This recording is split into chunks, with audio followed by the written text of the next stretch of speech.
to keep it simple. I think best player available means the guy you think is going to be the best player. Because that's what I'm whenever saying. That's going to be. If it's about Caleb Wilson versus Darius Acuff is probably better right now, but you're hoping that Caleb Wilson would eventually be better. Mm-hmm. So I don't know how they view it. But that's the conversation that is going to go on over and over again here in the next couple months. And I don't know, Whitey. Mm-hmm. That hybrid rebuild, it's still there. It's over. It's not over. It's over. It's over. It's now. over. It's over when the vets, some of the vets, whatever vets are gone. It's just crystal clear that Scott Perry has zero interest in that. He can have his things change so dramatically that he'll be forced to embrace it. Yeah. I guess that's possible, Alan. But again, denial. Jay, you know how it is. Denial is one of the stages of grief. Yes, sir. And so Alan's going through denial. He'll be angry at some point. Nope. Coming. Bargaining. Well, he stays angry. Yeah. Never that. I got this. I got this right here. Depression, acceptance. I sent this to the digital boys last night. And I said, look, I see 5 vets. You know, some might only see 2 vets, and one is technically not on the roster anymore. But I see 5. Okay, guys? DeMar, Westbrook, Sabonis, Monk, and LaVine. The only way this thing is gone, the only way the hybrid rebuild is gone is if 3 of those contracts are gone. 3. I don't see how we're moving on from it if you still have more than three or more of those guys. Now, that could happen throughout the season. That doesn't have to be in the offseason. I'm just saying throughout the course of the season, if at some point you end or at some point you have 3 of those guys off your books, then the hybrid rebuild is dead. Until then, don't fall for it, Whitey. Because it's not even about not falling for it. It's not in Scott Perry's control that much. Alan, let me ask you something. The way I keep hearing what you're saying, and it started to be repetitive, is the fact that we have veterans with big contracts means a hybrid rebuild. And I'm here to tell you, there's veterans littered throughout the NBA who have big contracts that are on bad teams. So I think you, as Whitey is talking about, you might want to start to separate certain things in the form of just because they might have a bad contract, now I agree with you on that, and they may be in a bad position, does not mean that they are rebuilding with that person. I don't think Zach's back. And I think they're gonna move off of Domas too. Yeah. We'll I've always said, Mm-hmm. I don't want the hybrid rebuild. I was just I'm scorned from last season. That's what it is, fellas. I'm scorned from last season because I thought there would be some more movement, and there was just addition. There was just addition last season. You're scarred from last season? Or no, I'm scorned, and that this is me being scorned. Oh, okay. Now I'm saying, well, do it again then. Okay. You won't keep them again. I promise you won't. Daring them? I'm daring. You won't do it again. Oh, this is like reverse psychology? Jay. Okay. Well, explain You yourself. got me I'm out. trying to get. You called me out, I'm Jay. just trying to get an understanding here. Look, and I told Whitey It's before like the a show. defense mechanism. Yeah, I said I'm good either way. Well, that makes sense. Then. I'm either Okay. right or they're gone. You're right. Yeah. You're Either right. way. You're right. That much is true. Hey, we stay with it, just like they said, Jay. So look, it's not for me. I don't want the hybrid rebuild. I actually don't want I know it. you don't. But you it's like more talking about it. But to Jay's point, and I'm just counting Westbrook at this point. Until he is not on the team, he's on the team next year. Okay? So to Jay's point, and you're not wrong, Jay, I'm not going to count Westbrook just because of the actual contract, but they have 4 hardy contracts. So if you can get rid of 2 of those hardy contracts, you can move forward. Yeah. Speaking of veterans, we are expecting Kyle Draper. Jay, what time is Drape supposed to come in today? 3. So about 3:20, Kyle Draper will be in today.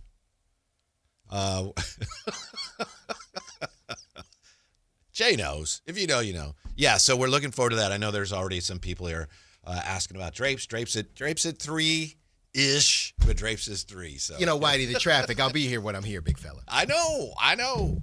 So we're looking forward to that. He's going to use the episode yesterday morning that you were talking about. It was like, the traffic's still thick. Yeah. I think the freeways are open again. Yeah. But he'll use it. Yeah. Oh, yeah, there was something terrible going on yesterday morning. Traffic's still bad. So anyway, we're looking forward to that. And then, of course, we're figuring out what, if anything, was said. What did we learn today? Anything that maybe was new, would you say, from the Doug Christie and the Scott Perry exit interviews? To your point, I mean, Tony Ray Harvey was on the show yesterday saying, reading some tea leaves. Well, let's step back. Zach LaVine said what he said. He said he's going to talk with his reps. Everybody's kind of making a joke about it because it's $50 million, right? But he did say, we got to see what's going on here. He also said that there was some mismatching and we didn't have a full deck. He also did not even attempt to say that he liked it here. No. Which is fine. I'm not saying that's bad, but it's just you got to mark that down in your notebook. Then you have Tony Ray Harvey saying, just giving his opinion on it. I don't know that he wants to be back here. This is on top of everything that we've heard over the season about the alleged conversations with the Hawks and others. Then you have Doug Christie. He's asked about what Zach LaVine says, and he says something to the effect of, well, we need buy-in. You know what I mean? Or everybody's got to be on the same page. So you have that, and now you, Whitey, are saying you don't think that Zach LaVine is going to be back. So to me, I don't know if it's terribly surprising, but it does feel like something is going to happen. I don't know what it is because nobody else is paying you $50 million, Zach LaVine. But maybe, like I said, I'm not in a position to split $50 million into 2 years if I can get it all in one. Mm-hmm. Maybe Zach LaVine feels like he is. And he says, look, I'm talking with Clutch. I got my crew, and I got a team that's going to do 2 years, $50 million. We out. Mm-hmm. Maybe it's that simple. I got to think if there's an opportunity anywhere else for him that he really likes, that there's a strong possibility he would take it. Yeah. Because it just didn't work here for anybody, any which way. No. And other than the financials, but obviously he's, it's not like he's hurting for the cash. No. And it's funny because when it goes to the conversation, as we're going to discuss Russ, the relationship between Russ and DeMar DeRozan, I didn't really feel a lot of that, even I got though it for 2:30. All right, is that okay? No. Well, we'll see if it actually. I'm writing happens. It down right now. See if it actually happens. All right. But when you hear how DeMar and Russ talk, it's a lot different than DeMar and Zach LaVine. They didn't seem like, not to say that they're not boys, but it didn't feel like, oh man, let's run it back. I'm just saying Zach LaVine has zero connection. I agree. And again, I thought it was interesting when Scott Perry talked about, both of our veterans, and he was talking about Russ and DeMar. And I understand the context, but I always notice things like that with this. There's all these veterans, and I think there's somebody in the other room nodding with me when the general manager says both of our veterans. Like, okay, that's interesting. Yeah, but that's kind of how that's. Jay? I give you another one, and it's been the last couple of weeks. And if you really pay attention, one of the things I took away from it is a bunch of young guy talk, right? And it was those three, Neek, Dylan, Max. Yeah, didn't hear too much about Devin Carter. We didn't hear Devin Carter's name mentioned at all over the last 2 days. Hey, man. Bunch of young guys. Like I said, as they say, do as I do, not as I say. And as the season kind of went on, okay, Devin's playing now. How much does it matter? Why do I feel like we had conversations about how much it mattered or not? And I think you got on me for saying they don't care about Devin. And maybe I spoke out of turn, but that's how I felt. Would you like to rescind you saying that to me? I don't remember saying it. So you said it. And you don't sound like you're sure I said it either. You said it.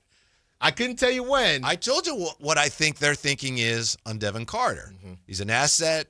Have him play a lot of minutes, maybe show that he can play a little point guard, and then use him as a sweetener. Okay. So I don't remember. It would be disingenuous for me to apologize for something that I don't remember doing. You do.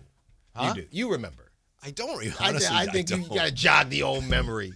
Just kick it around a little bit. I gave you credit many times. I've given you credit many times for being the first to say, I don't think Devin Carter's a point guard. Oh, no, when I know. I said, I don't know. And you said, I don't think he is. Yeah. You were right. That's different. Yeah. You gave me credit for that. So you about 1 for 3 right. You didn't 333.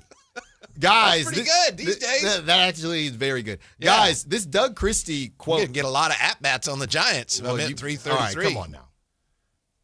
We're having a good time. I'm having a good time. No, we're enjoying ourselves. Don't bring the Giants up in this. They play in an hour. I don't even want to The watch. Giants are like your favorite show, and it's coming back, and you can't wait. Don't and then use my own quotes against me, Whitey. What was it you said? And then you see it, it's like, the plot's very repetitive. It's redundant. Yeah. It's the same That thing. was Allen's. I'm stealing his material. He's stealing my material. He's getting ready for Draper. Because when Draper shows up, the three of them going to gang up on me. No, we know what it is. This is your show. No, I know what it is. So I need you, my beloved text line, okay?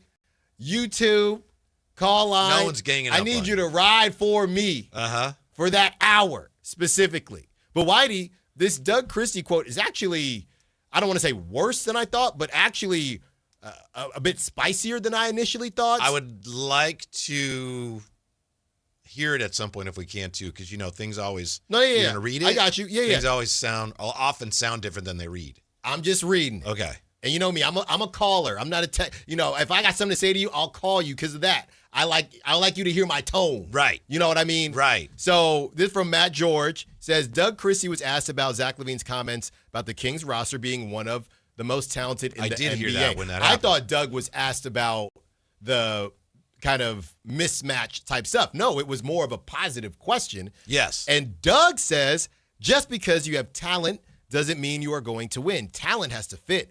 Talent has to be willing to sacrifice. You got to be 100% committed to what we are doing. Like you said, we can listen to the tone. Overblown. When I've heard that happen, I did not feel that was what he was saying. All right. Doesn't mean it's not what he was saying, but my honest reaction to when it happened, I didn't feel that. Wait. But Jay says overblown. What are you saying you think that I'm saying? I think you and a lot of people are understandably pointing to that as maybe the coach kind of taking a little bit of throwing an elbow towards Zach LaVine. And when I heard it happen, I did not feel that way about it. A little chicken wing. A little bit. Yeah. You didn't see a chicken wing. I didn't. I did. What is he going to say? Hey, you have a lot of talent. But you didn't win. He's talking about commitment. And he said, well, you could have a lot of talent. Doesn't mean you're going to win. And He's I thought talking about that's right. Sacrifice and commitment. Come on. Yeah, Jay, come on. We got tone gate. We got tone gate going on. That's what I want to hear. It's hard to say. I would say in many, all the teams I've ever been on and I've seen, just because you got talent don't mean you're going to win. Talent got to fit. Talent got to be ready to be willing to sacrifice. And we can go back and look and see different areas where it obviously did not work. But there was not one game when Keegan and Domas, I don't even think they ever played together. So when you start talking about that, there's a synergy and there's a different thing that goes with practice and a lot of different things that we have to improve upon that help them to be what you're talking about. So just because you got talent doesn't mean that you're going to win. So you look at our team and you look at some of the teams in the playoffs and some of them, you're going to say, oh, that's a more talented team, and they might not win because there's a togetherness that you have to have. There's a sacrifice. You got to be committed to what we're doing. And if you're not committed to what we're doing, it's not going to work, period. It's not. I think he speaks the truth. Oh, it's the truth. I don't hear that as a shot at Zach. Maybe I'm wrong. Couldn't but it be both? honestly, I didn't. I guess it could be. All I'm saying, this is like the fifth time I've said it. When I hear that and when I first heard it, I did not hear it as a shot at Zach. I heard a little clear out the And lane. Who knows? Yeah. Clear out the lane, Whitey. Want to go to Jay-tration on it? Let Jay No, decide. because I know where Jay's going to. He already told me. It already started. It's already started. I see a little chicken wing in there. I'm just saying. Uh-huh. I thought that was a good answer. It was an outstanding answer. Yeah. Outstanding. Mm-hmm. And if you're not on the train, then get off the tracks. Mm-hmm. If you're not eating the chicken wing, it's a flat or a drumstick. And you know what I loved? I loved the fact that Scott Perry said a couple nice things about Doug Christie. I loved it. He said his tireless enthusiasm and energy, I think. And he said He showed a lot of leadership. I don't know why. That's why I'm saying, look, when they're in the mode during the season, and he's going to say I guess he might be on the morning show tomorrow. He's going to say the same thing, Whitey. I don't know what you were tripping over. He was going to always say the thing. Well, at some point, we need everybody in the organization to start talking about Doug Christie as the coach of the team and not as, he's new at this. At some point, he's the coach. Let's not just keep, he's new. We're evaluating him. Hopefully, we're at that point now. He's the coach of the team. Hey, you know what? We don't need to keep drawing attention. Well, he was only the coach. It was last year. He's coached now a year and a half. He's not a rookie coach anymore. Look, I'm not saying. His first full year is over. He is not a rookie coach. Look, all I'm saying, you get those free trials, right? Mm-hmm. Then the free trial ends, but you use your Gmail, but you don't want to pay, right? So what you do, you find your Yahoo account, and then you do another free trial. You don't really feel committed to Peacock, whatever it is. You just keep using different emails. You're not committed to being a Peacock user. So I don't know, Whitey. Well, he doesn't have to feel like that. No, but at least show him the respect of acknowledging he's the coach of the team and not a new so coach this is not who's enough still for you. learning. So this. it's not enough. It was a step in the right direction. It's just never. I don't know what you want to say about a team that stunk. What do you want them to say? From Matt George, did he text you too? Matt George says, Zach brought up sacrifice yesterday when talking about things that Kings needed to get better, very much with a tone that he feels guys could have been used better. Woo. Then Doug brings up sacrifice today. That's what stands out to me. I understand that, Matt, and I'm not saying you're wrong. I just honestly didn't hit me in that way. People here responding, it hit a lot of people that way, but Jay, honestly, it just didn't strike me. I would say Zach's comments were a little bit of touchy. I don't think Doug's were, and that's just me. Okay. But I also understand, look, everybody's got different ears, hence why there's like 200 different types of music in the world, right, genres. So to each their own, but for me, I just say this. Look, my source is. Oh, no, I'm listening now. Now I'm listening. Now the show can start. I played. I would just say Zach's comments were a little bit harder than Doug's for me. Come on, Whitey. It's funny at this station, there's a lot of people that have a lot of sources, but there's one guy that has sources. Yes, sir. Yes. What did you want to talk about when we come back, Alan? I guess we'll have to see. Please this time, Whitey. DeMar and Russ, how cool it is to have DeMar and Russ playing together, especially for DeMar and Russ. That's right. Yes, and Kyle Draper joining us coming up too. Drive Guys just getting underway on Sactown Sports. What's the biggest area of need right now for the Kings? How aggressive will the front office be in the draft and free agency? Tune into the Carmichael Dave Show with Jason Ross, Thursday morning at 9 a.m. to hear Kings GM Scott Perry break down the start of a pivotal offseason in Sacramento. Your exclusive home for Kings basketball. Sactown Sports, 1140.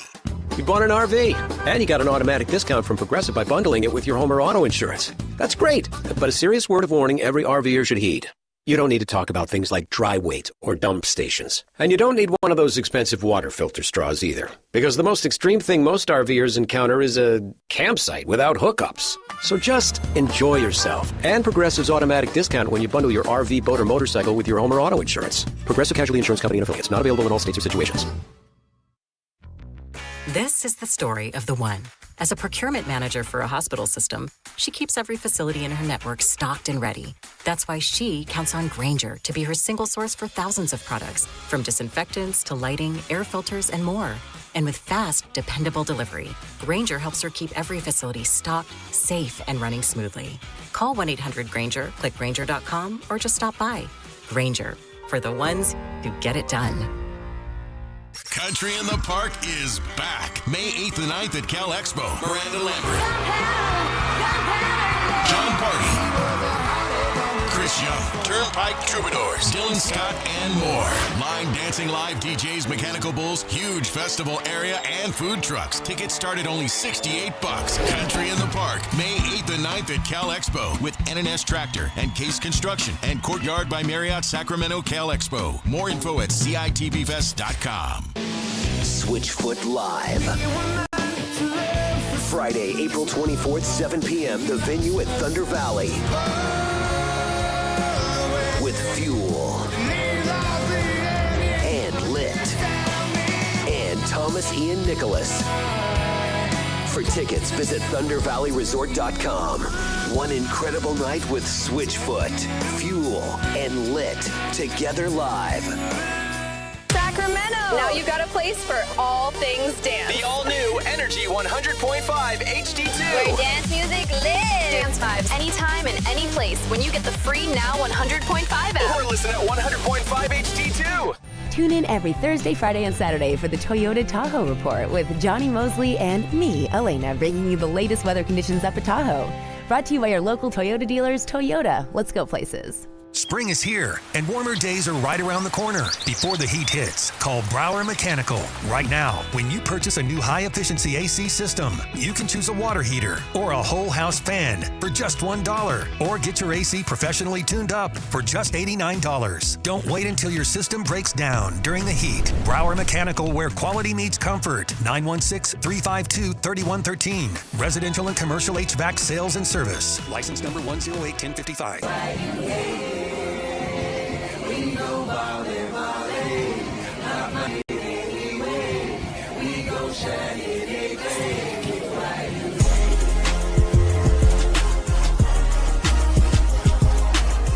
Live and local, it's The Drive Guys. Watch the show on youtube.com/Sactown Sports 1140. Or listen on the Sactown Sports app. Alan, I'm an NBA fan reborn after last night. I loved the playing games last night. Yeah. I'm back. You know what's so interesting? There's almost two worlds, right? Where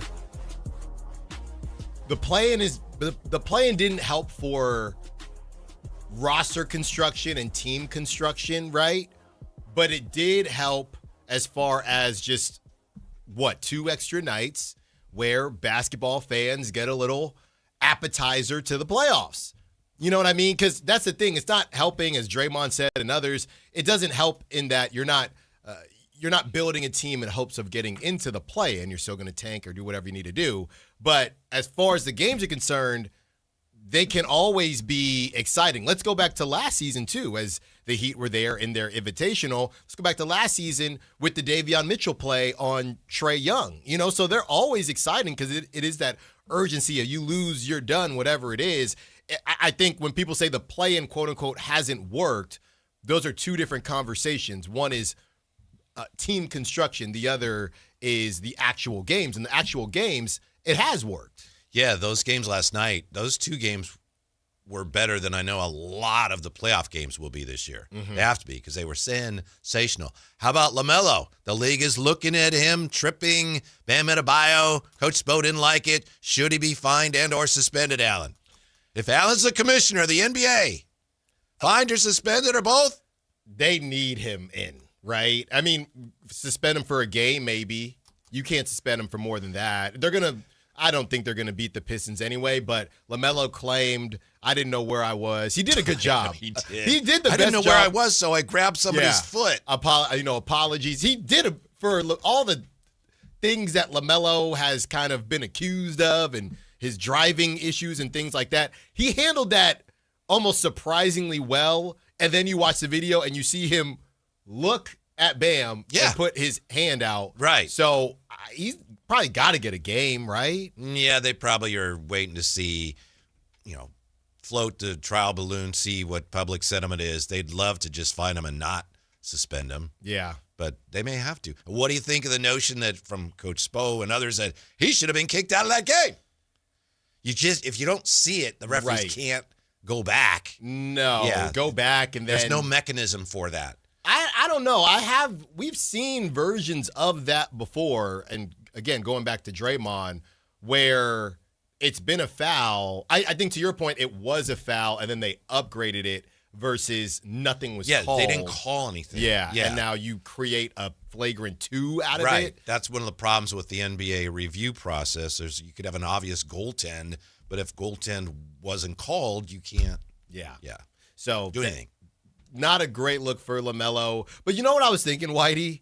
What is the line, as we were talking about, earlier this week or late last week, Kobe and his 60-point game to end his career. What is the line between Mamba mentality, doing anything it takes to win versus playing dirty. Like, I don't know where that brotherhood versus I'm trying to win a game, I'm going to do whatever it takes. Where is that line? The flagrant rules come close to addressing that, which is unnecessary and excessive. Mm-hmm. Is it unnecessary? Is it a basketball act? If I'm trying to get the ball and I bump you, I'm trying to get the ball. But if we're looking at the ball and I grab your foot and just trip you, that's there's nothing about that that's a basketball act. But the rest of the world, when it comes to quote-unquote dirty plays, the rest of the basketball world, do they wake up this morning thinking, that was kind of messed up for LaMelo to do that? Or do they wake up thinking, look, he could have got kicked out, but he's doing whatever it takes to win? Yeah, I don't know how others feel, but to me it's pretty clear that, wow, you can really hurt somebody doing that. And Bam had no way of seeing that coming, and that's a cheap shot. Yeah. That's the very definition of a dirty play. Right.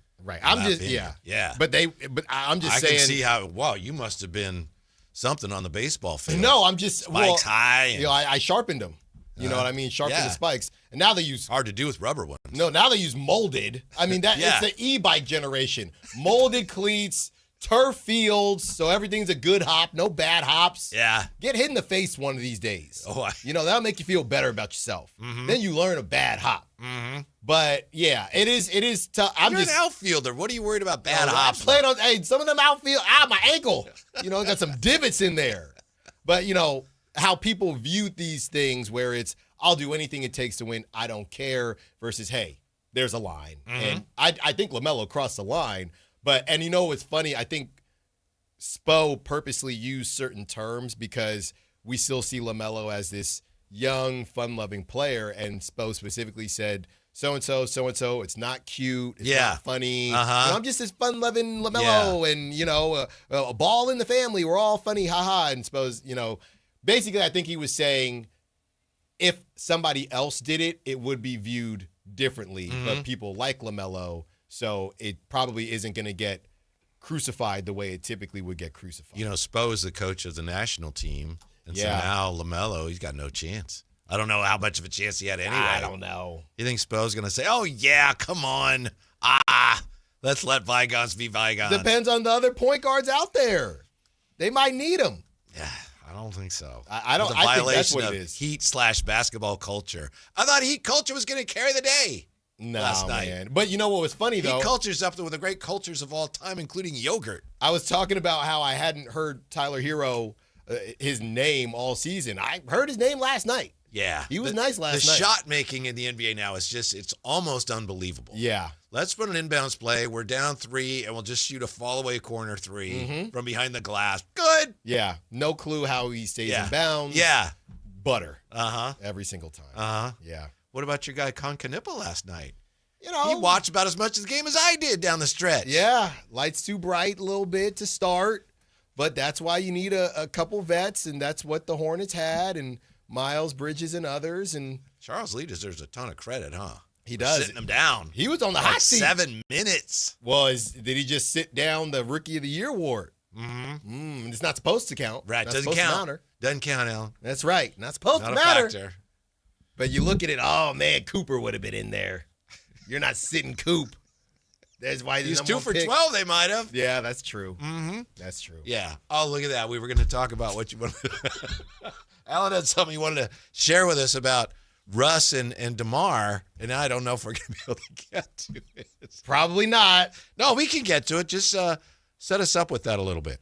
Yeah. No, I have been having some fun these last couple days as far as the season being over and how tough it was. Tony Ray Harvey, who's covered the team for a very, very long time, he said this is the worst season that he's had. And we are all allowed to feel these ways. But I saw the quote that Russ had about that DeMar had about Russ is fighting 10 elephants. I'm right there with them. And I kind of just stepped out of the covering the team mode for a bit.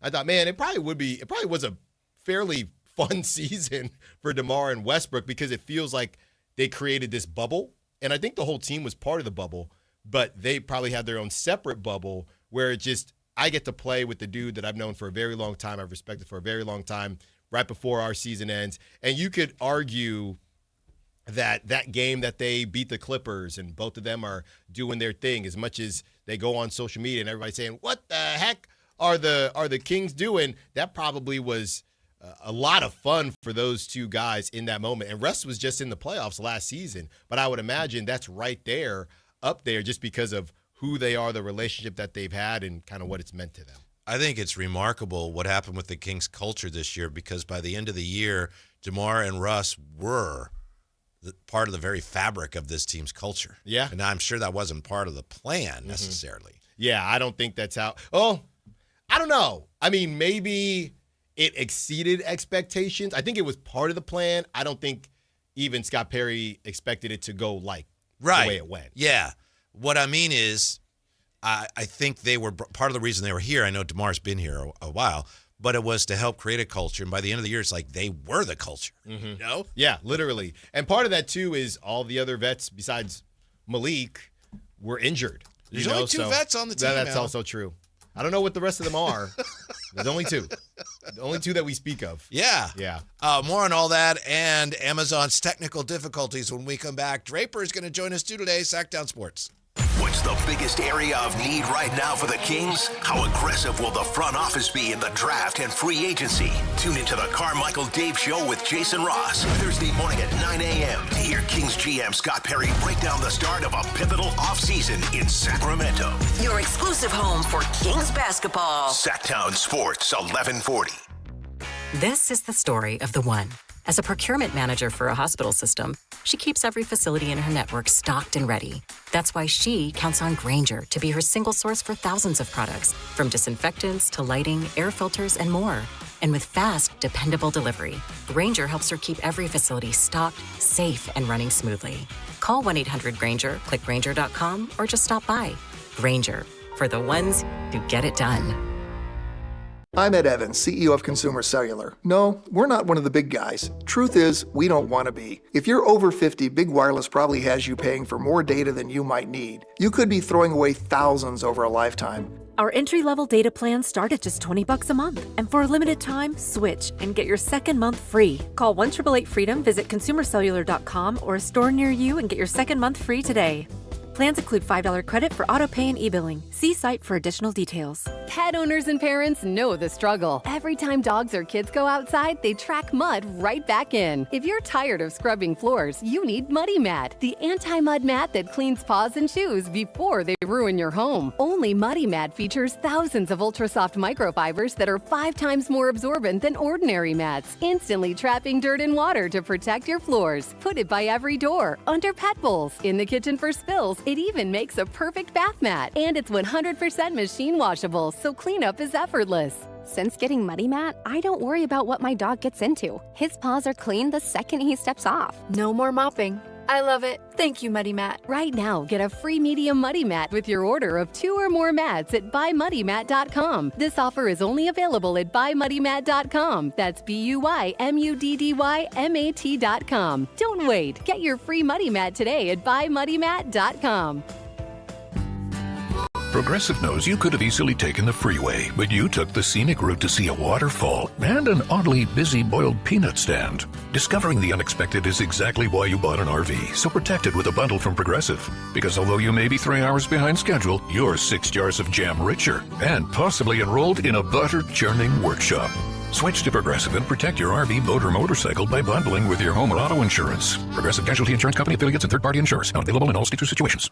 Help DEA keep our communities safe and healthy by participating in National Prescription Drug Take-Back Day, Saturday, April 25th. Take action right in your own home by cleaning out your medicine cabinet of unneeded medications. Keep them safe, clean them out, take them back. Find a collection site near you at DEATakeback.com. Do your part to lower overdose deaths and prevent prescription drug misuse before it starts. That's DEATakeback.com. You ever notice how the other guys scream about massive discounts on their Dodge, Chrysler, or Jeep Ram vehicles? Then you get to the fine print and boom, another $5,200 in mandatory ads. At Hoblet, we don't insult your intelligence. The price you see is the price you pay. No mystery add-ons, no bait and switch. No gotcha when you sit down to buy. Hoblet, family owned for 77 years. Transparency, straightforward pricing, Buy it right. Buy it at Hoblet. Buying golf gear is easy. Buying the right golf gear, well, that's different. At Hagen Oaks, they don't just sell equipment, they fit your entire game. With TrackMan technology in the Player Performance Studio, your clubs are matched to your swing. Ping's Ballnamic Fitting helps you find the golf ball that performs best for you. Hagen Oaks Putter Fitting Studio dials in your stroke, and FootJoy's 3D foot scanner finds correct shoe size for your feet. It's a smarter way to play better golf. Total Game Fitting at the Hagen Oaks Golf Super Shop, Fulton Avenue at Business 80. Only one radio program captures the excitement of hunting and fishing as it happens. The award-winning California Sportsman with Sep Hendrickson. Only California Sportsman takes you where the action is. Live on the water, live in the blind, and live with the top pros and experts in outdoor sports. California Sportsman with Fishing Hall of Famer Sep Hendrickson is your premier destination for all things outdoors. Sep's Saturday Morning Outdoors. Ultimate Bass and California Sportsman, 5 a.m. to 8 a.m. Saturdays on Sactown Sports 1140.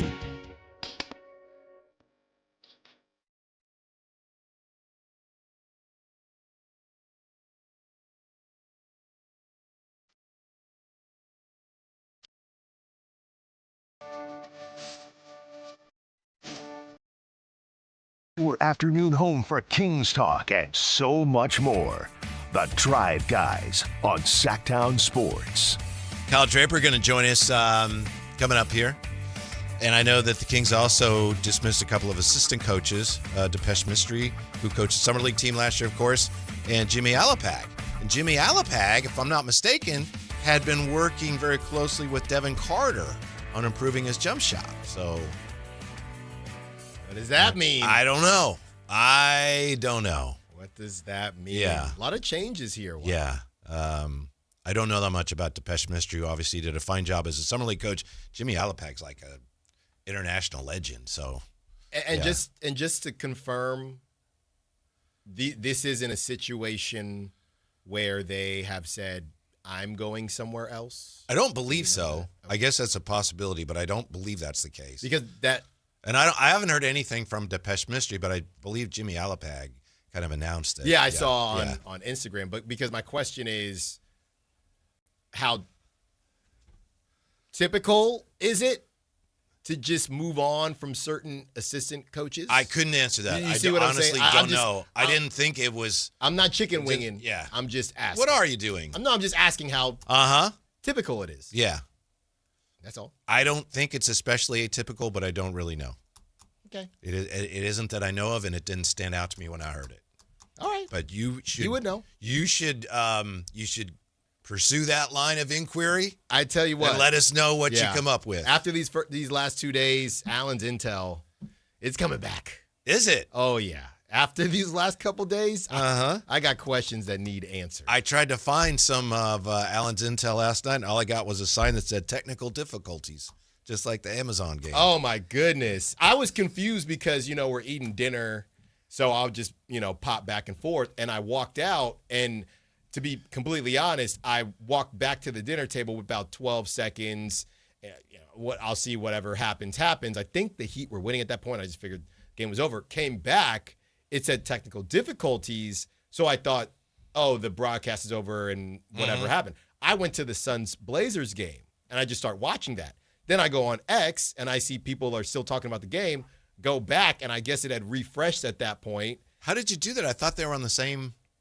Well, I think it went away. I think when it was technical difficulties, there was no ability. Once I pressed back, there was no... Hornets option, so I just went to the next game. Yeah. Then I went on social media, both. Yeah, okay. Went back, and then the stream had returned. Yeah, I was a little bit slightly relieved when technical difficulties came up because, when your stream goes out, you don't even know, okay, what is it? Right. Yeah. Is there something I need to do? Yeah, the Wi-Fi. Where's the router? Yeah. So at least when technical difficulties comes up, it's like, okay, I just have to wait. At the same time, bad time for that to happen. Bad obviously. time. Yeah. Just keep it simple. Want to mess around with all these other platforms that are still getting you. And I get it. They got NFL, don't get me wrong. But, yeah, I mean, we're all just guinea pigs to all their new stuff. Yeah. They missed a basket, I think, a LaMelo basket, but then came back to see, the overtime and everything, if I'm not mistaken. So Crazy. Yeah.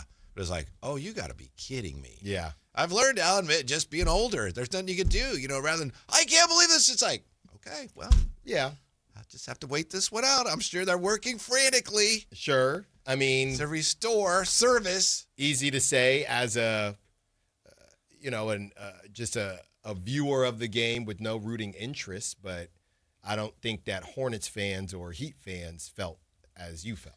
I didn't know who I was going to root for or if I had a rooting interest, but I was pulling for you and Jay's Hornets. And I didn't mean to. It's just as I watched, I just was. Yeah. You know what I mean? There's a level of entertainment.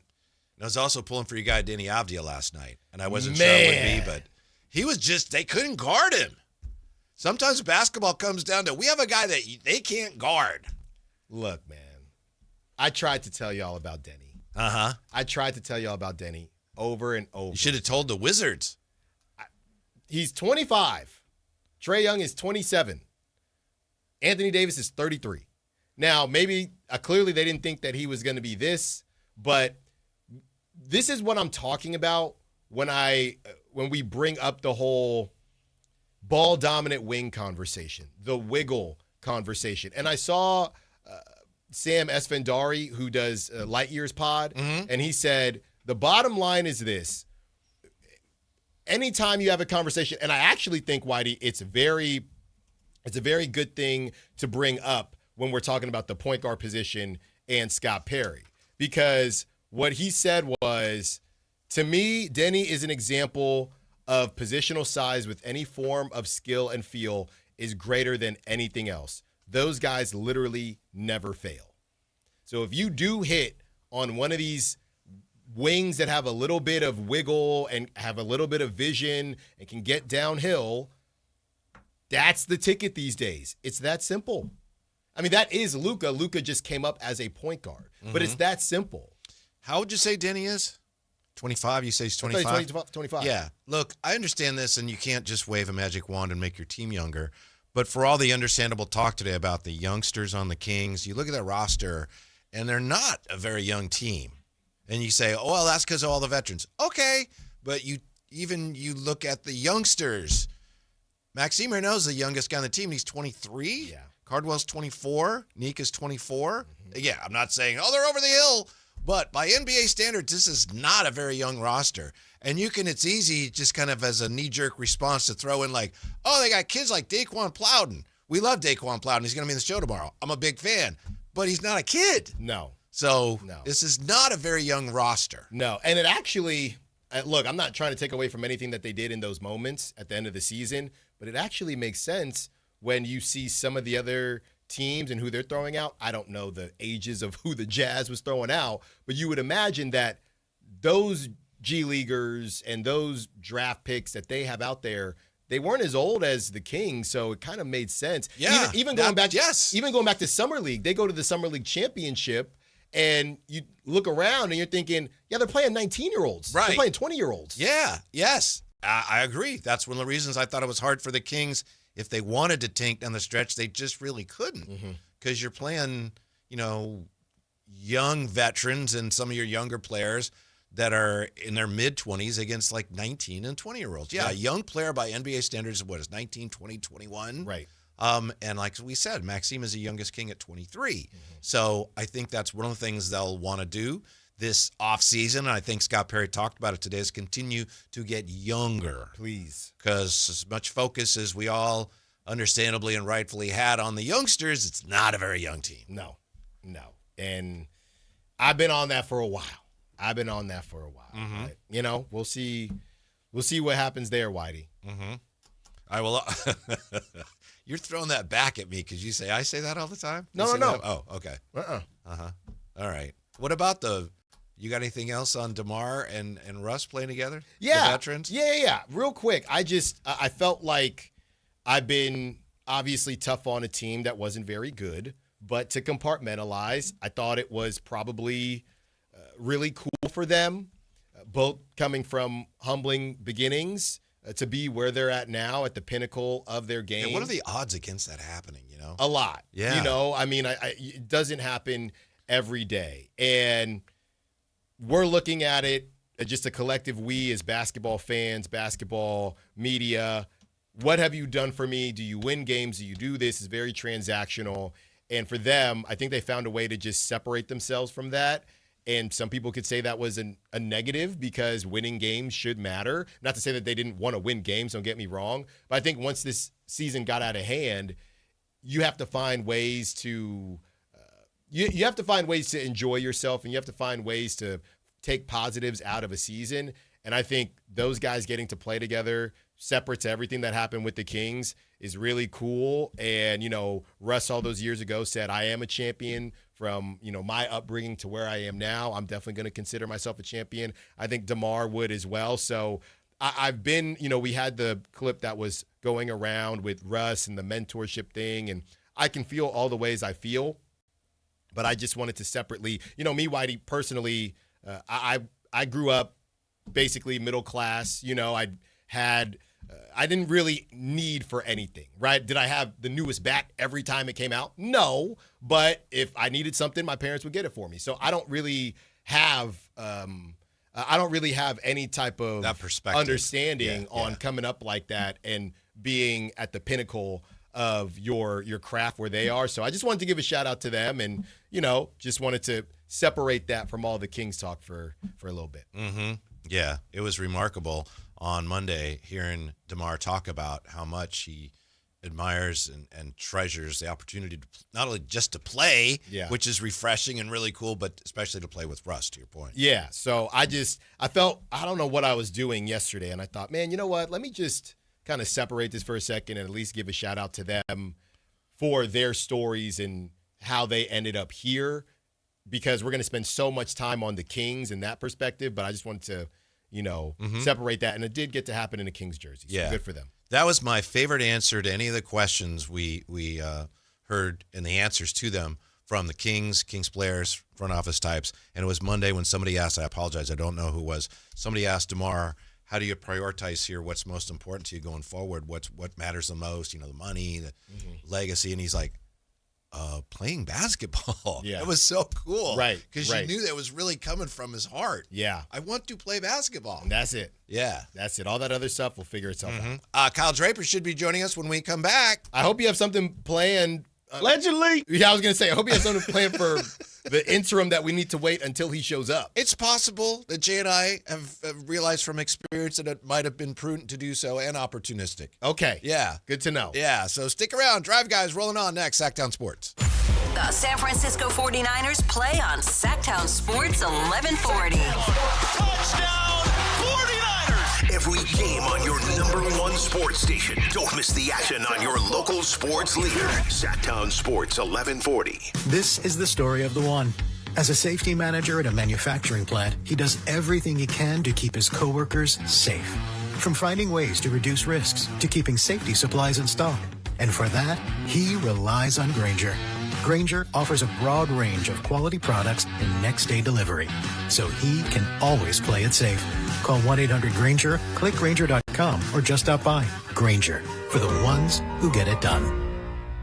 Your business moves fast. Your bank should keep up. At Valley Strong Credit Union, business banking is built for momentum with tools that help you manage cash flow, streamline payments, and fuel growth. Right now, there's never been a better time to switch. Open a new Valley Strong business account and get 3 months of business banking products and services free, up to $750 in value to power your next big move. Because when your business runs stronger, the whole Valley does too. Valley Strong Credit Union. Grow your business, grow your future at valleystrong.com/business. With Popeye's new $6 faves menu, you can get this 3-piece chicken, this 3-piece tenders, this chicken sandwich, or these 2 regular sides for just $6 a piece. I know you can't see what I see, but trust me, those bold Louisiana flavors look so good, you might just have to get them all. Now there's an idea. Love that chicken from Popeyes. Limited time at participating U.S. restaurants. Price may vary. Terms apply. Switchfoot Live. Friday, April 24th, 7 p.m., the venue at Thunder Valley. With Fuel. And Lit. And Thomas Ian Nicholas. For tickets, visit ThunderValleyResort.com. One incredible night with Switchfoot, Fuel, and Lit together live. Card collectors know there's nothing as special as a rare one-of-one card. And now you can hear a very rare one-of-a-kind sports card show right here on Sactown Sports. Whitey Gleason here inviting you to join me and Mr. True Sports Cards himself, Imran Pilati, for the True Sports Card Show every Saturday morning at 10 on Sactown Sports. It's the only sports card radio show in the nation. For all your hobby needs, get to True Sports Cards, 6661 Stanford Ranch Road in Rockland. And for hobby, insight, and fun, join us for the True Sports Card Show Saturday mornings at 10 on Sactown Sports. At Big O, our Protect Plus warranty offers free flat repairs, replacements, and roadside assistance. So tire trouble is no trouble at all. Now through May 5th, get $50 to $100 instant savings on 4 select in-stock Cooper, Hankook, or selected Pirelli brand tires with installation purchase. Plus, get an extra $50 in rebates when using your Big O Tires and Service credit card. Big O Tires, the team you trust. Installation required. Disposal fees and shop fees extra where permitted. See store for pricing. Eligibility may vary. Not valid with other offers. Capital Casino is conveniently located in downtown, 411 16th Street, and has been a part of the greater Sacramento area for over 20 years. They offer the best variety of games in the region in a safe and friendly environment, and there's plenty of parking, all well lit and monitored by security. Come have a great meal at the cafe and restaurant inside. Capital Casino has the best food, the best service, and the best action. But please always remember to gamble responsibly. 1-800-GAMBLER. Spring is here, and warmer days are right around the corner. Before the heat hits, call Brower Mechanical. Right now, when you purchase a new high-efficiency AC system, you can choose a water heater or a whole house fan for just $1. Or get your AC professionally tuned up for just $89. Don't wait until your system breaks down during the heat. Brower Mechanical, where quality meets comfort. 916-352-3113. Residential and commercial HVAC sales and service. License number 1081055. KHD 1 Sacramento, KYMX HD3 Sacramento. From the Power Business Technology Toshiba Studios. This is Sactown Sports 1140.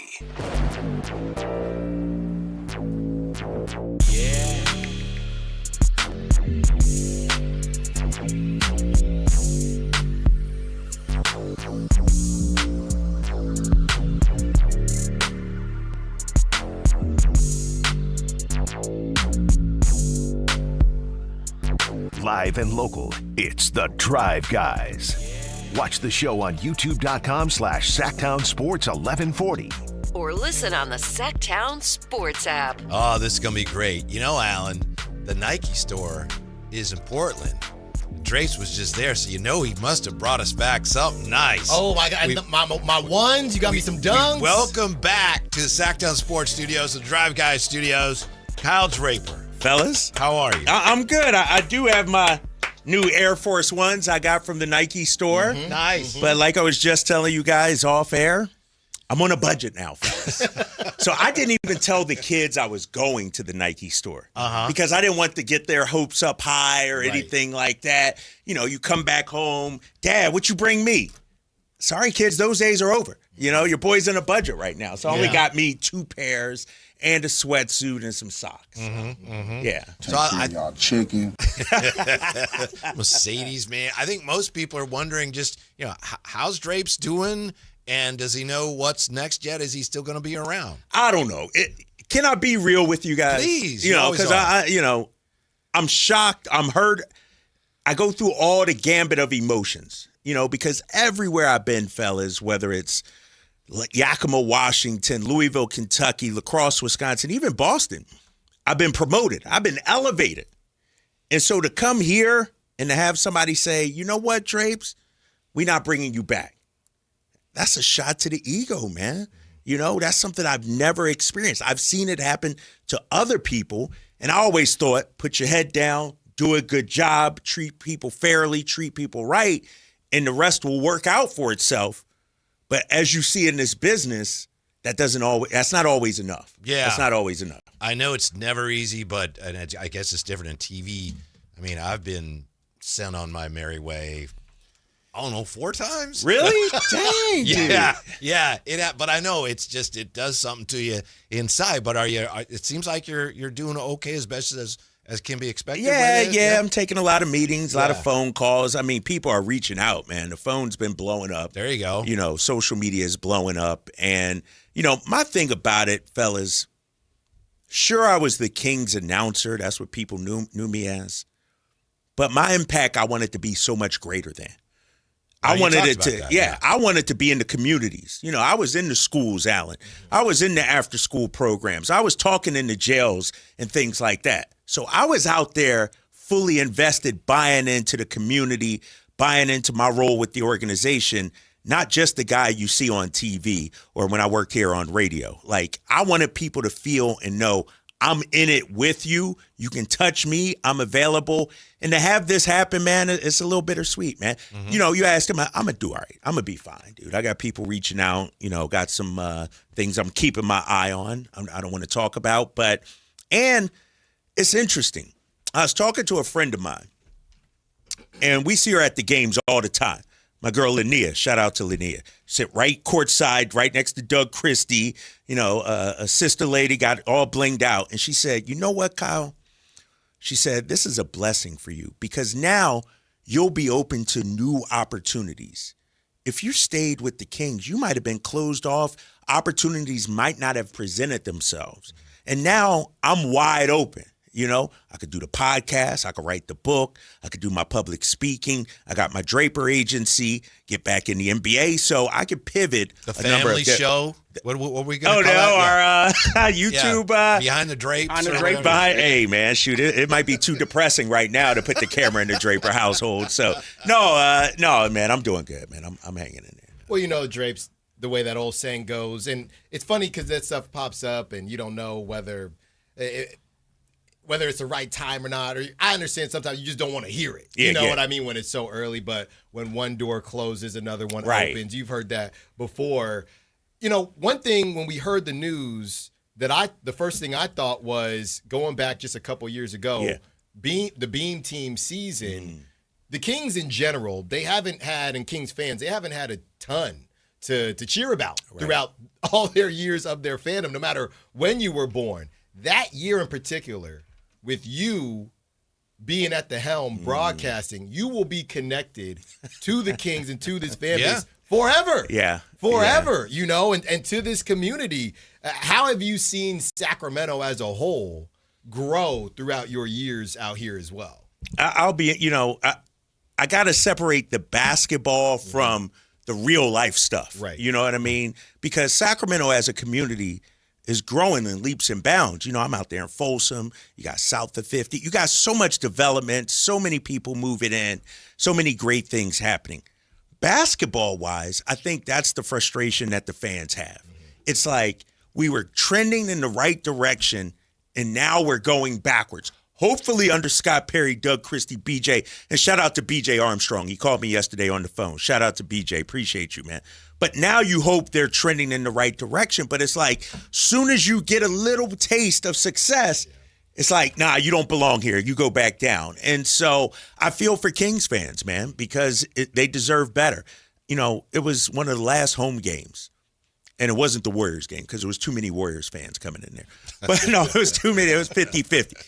But the people that come in the Golden One Center, the joy, the excitement, even though the team is not good, just the fact that they can come to a game and see young kids come up and say hi, give me high fives, that's what it's about, man. And so from that vantage point, Sacramento, I know it's tough right now in terms of the basketball, but this community is growing. This fan base has been great, and hopefully they turn it around. Kyle Draper has had such an impact on this community, Alan. This is true. His son is asked to sign autographs at Kings games. I should post that on. I'm gonna post that on social after I'm done here. Yeah, I'm doing the post game show, getting ready, and all of a sudden I see about 5 or 6 young kids. You know, they probably 9 or 10, and I look up, and my son has a Sharpie in the hand, Alan, and I'm like, is he signing autographs over there? And sure enough, he's signing the little thunder sticks or whatever they call them. And I'm gonna post that video. And Drapes he's like, going Drapes, bro.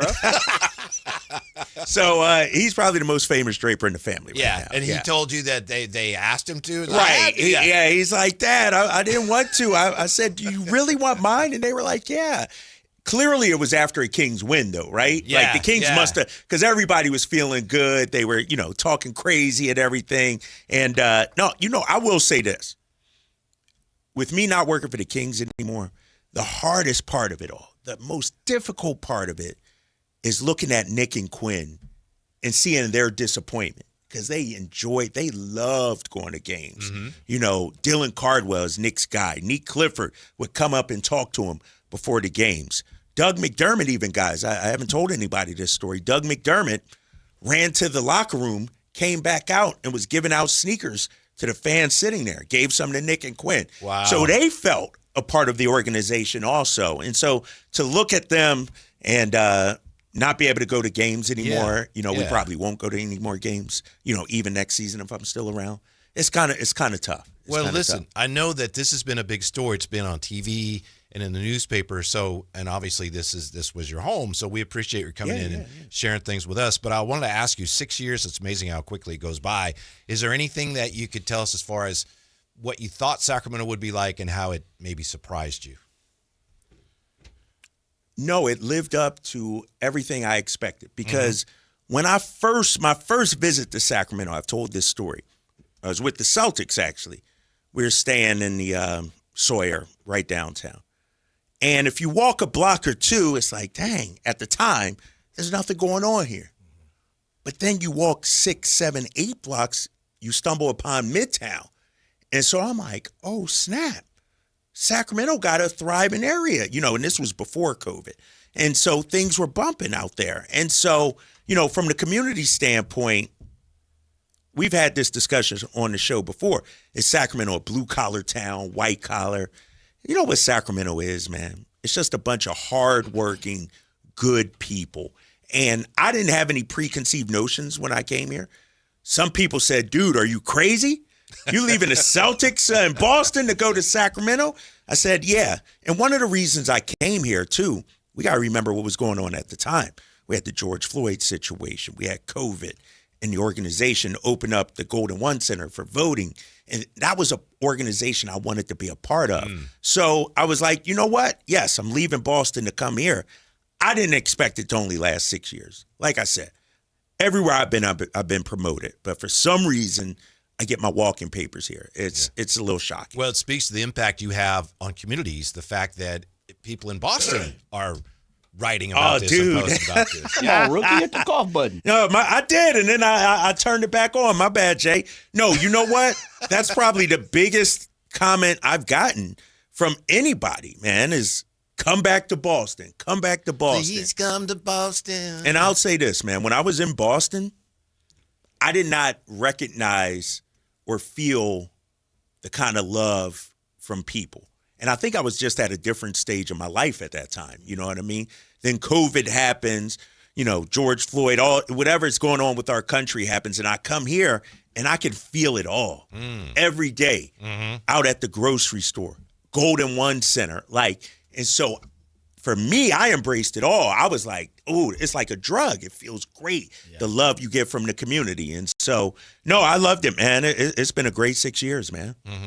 Yeah, Drapes, you said something a little bit earlier as far as the opportunities that you'll have now. Yeah. We all understand we're in this new landscape where, these contracts, wait, well, can I do this or can I do what happened? When I signed a contract, podcasts weren't a thing. And now there's how does all that work now? And it's funny because how you see yourself as a media personality versus a play-by-play person, it's probably immensely different than when you started, and now you have an opportunity to maybe scratch different itches you didn't even know you had. Right. And not only with the media landscape, Alan, but just growing as a person, dude.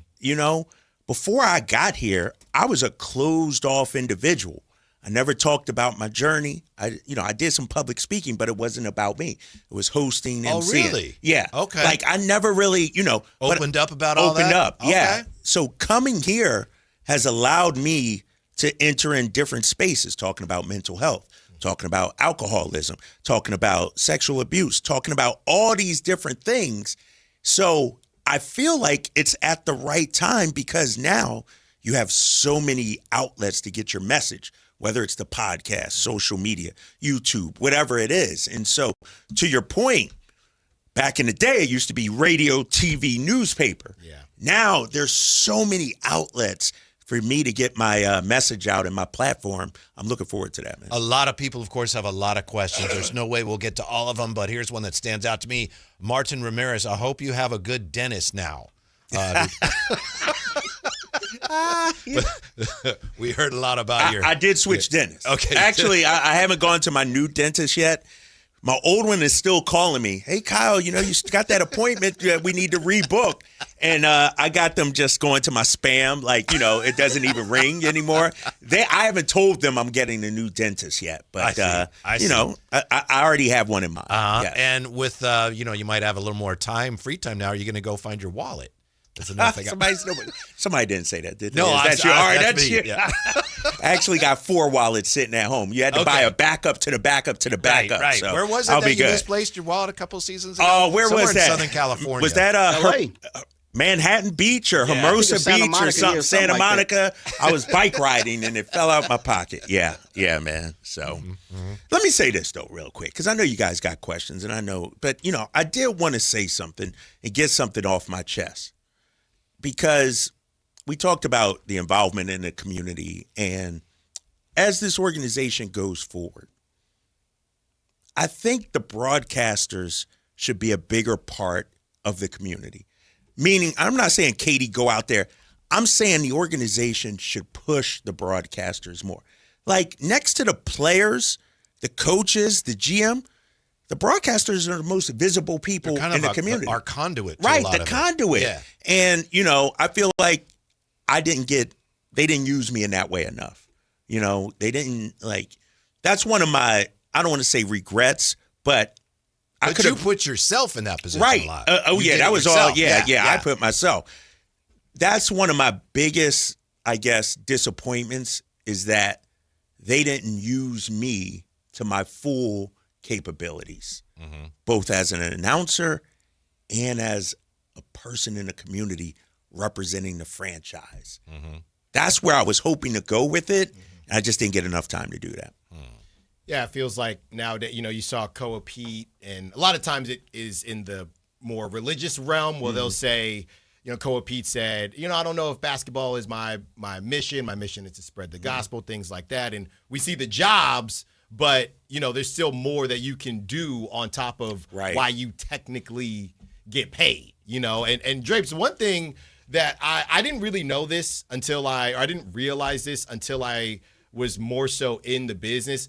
I didn't realize how much of I don't want anybody to get mad, how much of a nepotism laden situation play-by-play is. I just didn't know. I was talking to a buddy who's an aspiring play-by-play. He's done some smaller stuff trying to make his way up. He said, oh, no, man, half these guys are all, related to each other, and, it is what it is. So how has that kind of been a glass ceiling, if at all, for you to kind of break through and just show that, hey, I am who I am. I got this level of talent. Right. And I can be up there with the best of them. And you're seeing probably a lot of these guys and honestly kids at this point, maybe hopscotch the line a little bit, Drapes, but you just got to, trust the process and trust the talent. It's for me, I've always, like I said, trusted my work and who I am, and then that'll, take care of itself. But it is tough looking around the league and looking at some of these young guys. Boston, for instance, young Drew Carter, good dude. I don't know him too well, met him, but what's he, 25, 20? This is the Celtics we're talking about. Yeah. Don't the Clippers have a radio guy? Yes. Yeah. Yes. I mean, you'd see him, you'd think he's 14. Right. And he's great. And he's great. Yeah. They do a fantastic job. But there used to be an adage, you got to pay your dues. You got to work your way up. It doesn't seem like that anymore, at least for some of us out there. And, that's one of the disappointing things. But I remember when I first got the job with the Kings or was interviewing, John Slabakin, who runs NBC regional live events, he's the head guy. He said, Kyle, if somebody's looking for a traditional play-by-play announcer, there's hundreds, thousands of them. But if they're looking for somebody new, different, fresh, there's only a small bucket, and that's where you fit in. And so I've held on to that. One of the things I said, after year 2, I can't be Mark Jones. I can't be Mike Breen. I got to be Kyle. If I succeed or fail, it's going to be because I'm being myself at least. And so all that other stuff, man, I just hope it's not about nepotism. It's not about playing the game. It's about who's going to represent your organization in the community the best. Because at the end of the day, we're all more than what you see on the screen. Even the players. Like, that's one of the message I wanted to give to the players. When you retire, sure, we can say you're a good basketball player, but DeMar DeRozan, what you did for mental health, those kind of things matter to me more than just whether you're a good play-by-play announcer or not. Do you want to take calls? We have some calls. I would love to. Okay. I'm open to anything, big All right, fella. what do you think, Jay? Yeah, we're good. Okay. Come on now. We got trigger finger back here. All right, 339-1140, 1-800-920-1140. Got some people lined up to say hey to Drapes. Let's start with Casey on Sactown Sports. Hey, Casey, what's going on? You're on with Kyle Draper and the Drive Guys. Oh, we just lost him. He got scared. How about Dave? Hey, Dave, you're on Sactown Sports. What's up? Whitey, thank you for taking my call. This is Spartan Dave. Mm-hmm. Hey, Kyle, wish you nothing but the best. One of the many things that I liked about you is you were not like what you just described. You were the small guy in the bucket, and you had a great sense of humor. And one of the things I liked, Kyle, is you never took yourself serious. You always saw humor in your broadcast with Katie, and it seemed like you two had a fun time. And I hate to see you go, but you're just a real stand-up guy, and I just wanted to give you some words of encouragement, brother. It's from Dave. Yeah. Dave, appreciate that. And that's what I'm talking about, fellas, because for me, at the end of the day, it's about what people think and I am as a person, not as a broadcaster. Too many times we have broadcasters and people in the media that think they're the celebrities. I always tell people, I'm not. I cover celebrities. I talk about celebrities, but you'll see it, man. Some of these, announcers and some people in media, they really, the egos get to them, and Rick Pitino, and I've said it before, always used to say, stay poor, hungry, and driven. And that's how I tried to approach it, man. Treat everybody. And I think that's what kind of bit me in the butt to an extent. The ushers, security people, fans, they know who Kyle Draper is. Like, the people know who I am. But I'm not out there playing the games like some other people are. And I won't do that. And maybe that hurt me. I don't know. How about, let's see, can we put Dwayne on? Let's talk to Dwayne on Sactown Sports. What do you think? Should we do it, Alan? Hey, Dwayne, what's up? How are you? What's up with the homies? What's up, man? Dwayne. Hey, Drapes, man, you know what I always said, man? I don't know if you remember or not, but I always said every team, every city need a Drapes. You know what I'm saying? And that's still true, brother. That's still true, bro, because you are different, bro. You know what I'm saying? Nobody rap like you. You like E40, man. Nobody rap like you, man. So I think you're going to be just fine. You're probably going to elevate like everybody else that leaves the Sac Dreary, man. So I wanted to make sure that I say what's up to you, man. I seen you on there. My man behind the screen told me what was going on. I wanted to make sure and give you my best and know you're going to land on higher ground, brother. Yeah. Thank you, Dwayne. Dwayne, appreciate that, man. Yeah. I thought I was the LeBron James, but I guess I'm the E40 of Sactown now. Still I'll take legend. that. Still a legend, Still right? legend. Yeah. I love it, man. I love it, man. That's what it's about for me, man. Yeah. Seriously. And, Dave was nice enough to call, and he talked about you kind of in the past tense. And, yeah, he's not broadcasting Kings games, but, I mean, Kyle's just getting started. Mm-hmm. He's just getting started on whatever's next, which we can't wait to find out. Yeah. Yeah, I did have a talk with Mark Jones. This is at the last game, I think it was.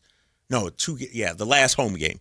And, he made it. He said, Kyle, you're at the beginning of this media phase of my career. And I do believe that's true. Mm-hmm. I do believe there's still a lot. Like, people say, oh, you're going to get out the business? Hell no. I got too much. Hey, come on, man. I got too much still to give. So I'm not getting out, no doubt.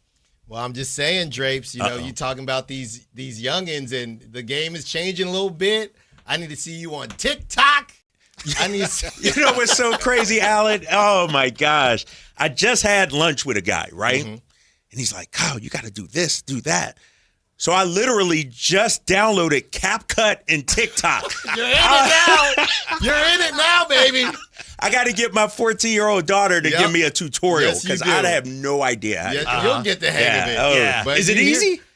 Easy enough. Or is it work? like you got to constantly work, yes. bro. See, that's the man. It's just that's annoying tough. enough. Right. But you got to do it now. Yeah. Doug Christie today talked about the young players, and we're hearing about the young players. How about you? What do you think of of young Allen coming in and the job he's done? You know what? The Lakers are giving Bronny more time lately, and that's sort of what was happening with Allen. The Bronny James. No, Allen's doing. You know what I like about Allen?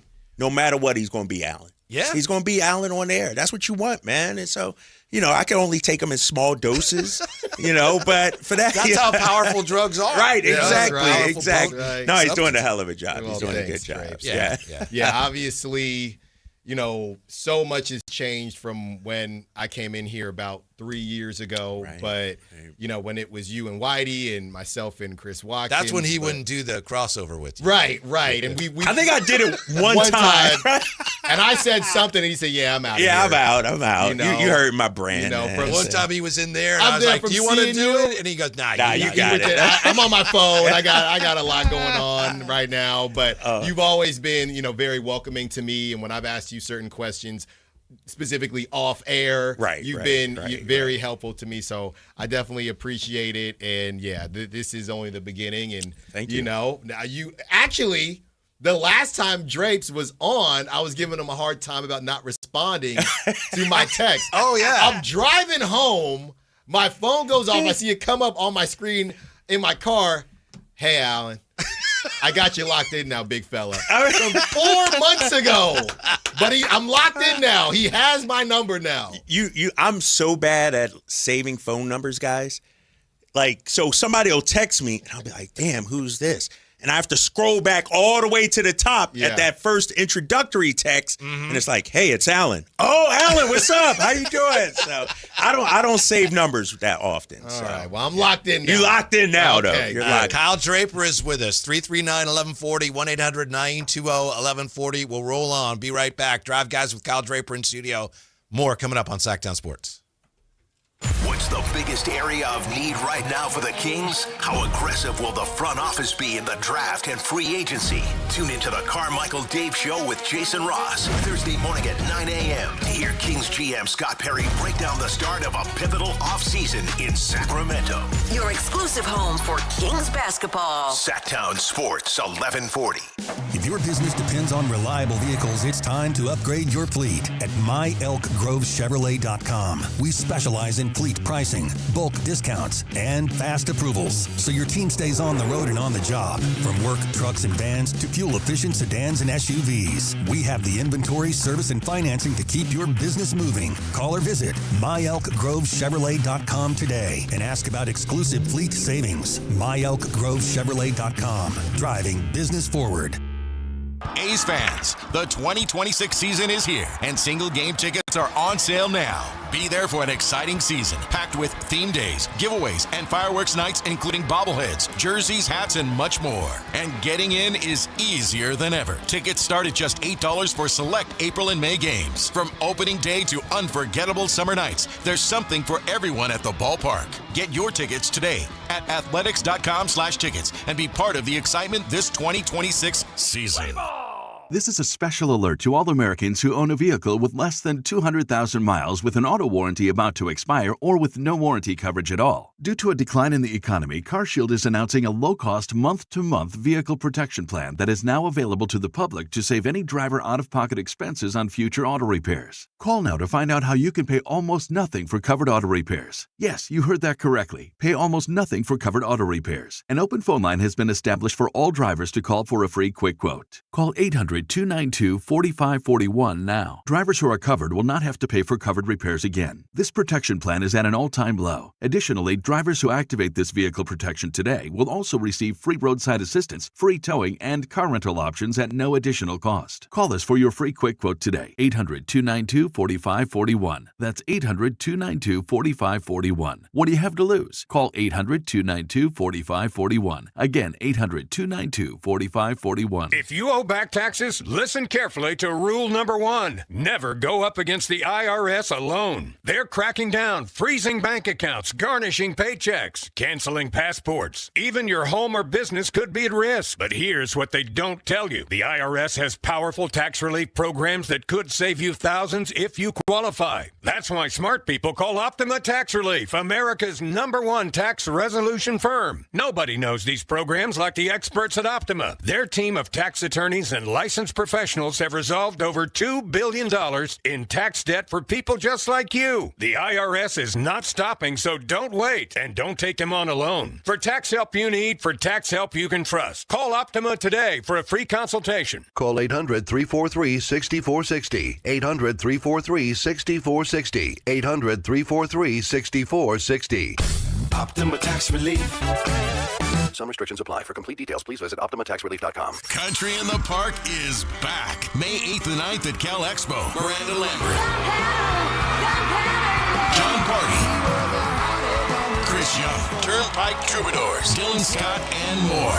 Line dancing live DJs, Mechanical Bulls, huge festival area, and food trucks. Tickets start at only $68. Country in the Park. May 8th and 9th at Cal Expo with N&S Tractor and Case Construction and Courtyard by Marriott Sacramento Cal Expo. More info at CITVFest.com. Catch the future of San Francisco Giants baseball right here in Sacramento with the Sacramento River Cats at Sutter Health Park. See tomorrow's stars take the field today and be part of the big league journey. Get your River Cats baseball tickets now at rivercats.com. Tune in every Thursday, Friday, and Saturday for the Toyota Tahoe Report with Johnny Mosley and me, Elena, bringing you the latest weather conditions up at Tahoe.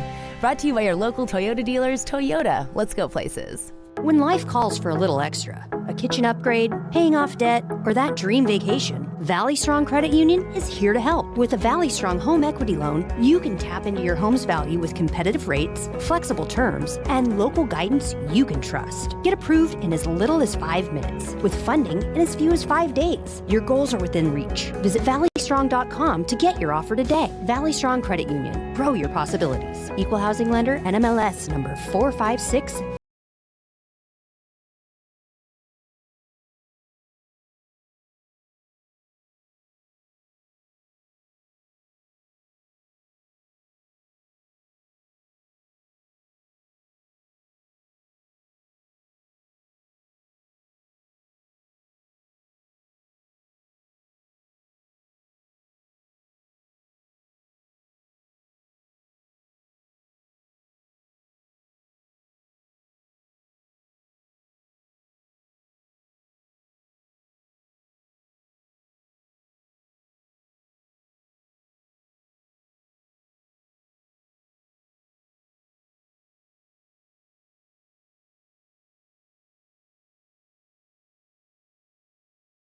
Kind of had an inkling of what was going down, so I made a point of listening to your whole complete game in Portland. And at the very end, you said thank you to Sacramento. And my wife was, we were talking about how tough that must have been. Yeah. May I ask how difficult that was for you to wrap it up, especially when no one knew what was going on? It was tough because you want to go out in a professional way. My wife kept saying, how does he do it when Yeah, it's it was definitely tough, especially the last quarter. You go into the day, all right, it's the last game. Then halftime. Oh man, 1 half left. Then the last quarter. Oh, the last 3 minutes. And so you're thinking about this, and I talked to my mom about this a lot, and she's right. She said, Kyle, you're going to handle it professionally, which I did. Shout out to NBC Devin Fox for texting me. It really, and I'm going to be 100% transparent. We flew back from Portland, fellas. I hopped off the plane, and I'm walking to my car, and I look up at the sky, and it felt like freedom almost. It felt like I was closing one chapter and going on to another. That's how it felt in that moment. But then you experience all the range of emotions over the last couple of weeks. Like yesterday was extremely hard for me because I woke up and I'm like, should I say something? Do I post something? But this is a way to control, my message and put it out there and let people know your boy's available too. So I put it out and just hundreds, thousands, of comments. It was overwhelming, man. So I drove out to Ione. You know where Ione is? You ever hear of Ione? I've heard of it, yeah. Jay, you ever hear of Ione? Man, for the bad reasons, Exactly. but yeah, I won't say why, but yeah, I know what I'm talking about. But I went to Castle Oaks Golf Course and just played around by myself out there, away from everybody, just to deal with it, process it. And then, so it's tough, man, because here's the thing, fellas. The love that I'm getting from the fans, everything they're saying, I'm like, I know, right? Do you believe? I'm shocked that it got to this point. Still in denial. Yeah, it's this happened to me? Really? Yeah. And so it's been tough, man. It's been tough. Mm-hmm, Yeah. 339-1140, 1-800-920-1140. Here's somebody who called in yesterday, and he said, I got to shout out Drapes because I don't know if I'll get in. You guys will be talking tomorrow, but here he is. He did get through. TC. Oh, my guy. What's up, TC? Mic check. Shout out to you, Drapes. Drapes, listen, bro. You a big dog, bro. You be you. That's why, see, look, Jay, you remind me of me, right? But you older than me, right? But you remind me of me because TC is going to be TC no matter who talking, right? My feelings towards Kyle Shanahan, towards the Kings, I'm going to say that every day on the air, regardless of who like it, who listening. If you don't like it, bro, then don't listen to me. But I'm going to speak it because it's real. I'm not candy coating. I'm not nothing, bro. And I believe that's you, Drapes. So I did call in and say shout out. So shout out to you, Drapes, man. You've been a real dude, bro, ever since I've been calling in and messing with you, bro. I ain't never met you. I've seen you. But I feel like I've been knowing you, bro, for a ton of years. Listen, big dog, keep your head up. Stay strong, bro, and you're going to be solid, bro. It's good, man. Hey, but remember, Drapes, be you, bro, because I like the passion. You come with that same passion I come with, bro. I think that's why we link like that. Alan, what's up, man? I see you in the back.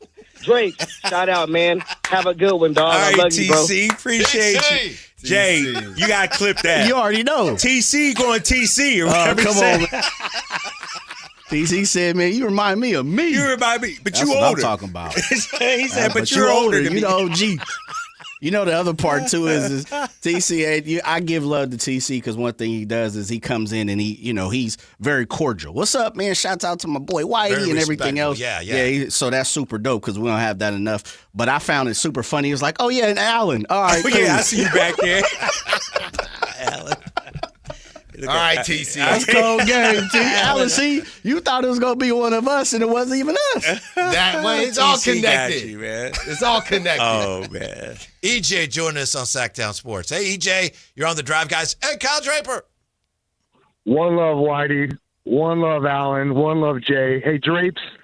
Dang it, man. This is bittersweet. I'm gonna miss you, man. I had to call in when I heard you on the line here.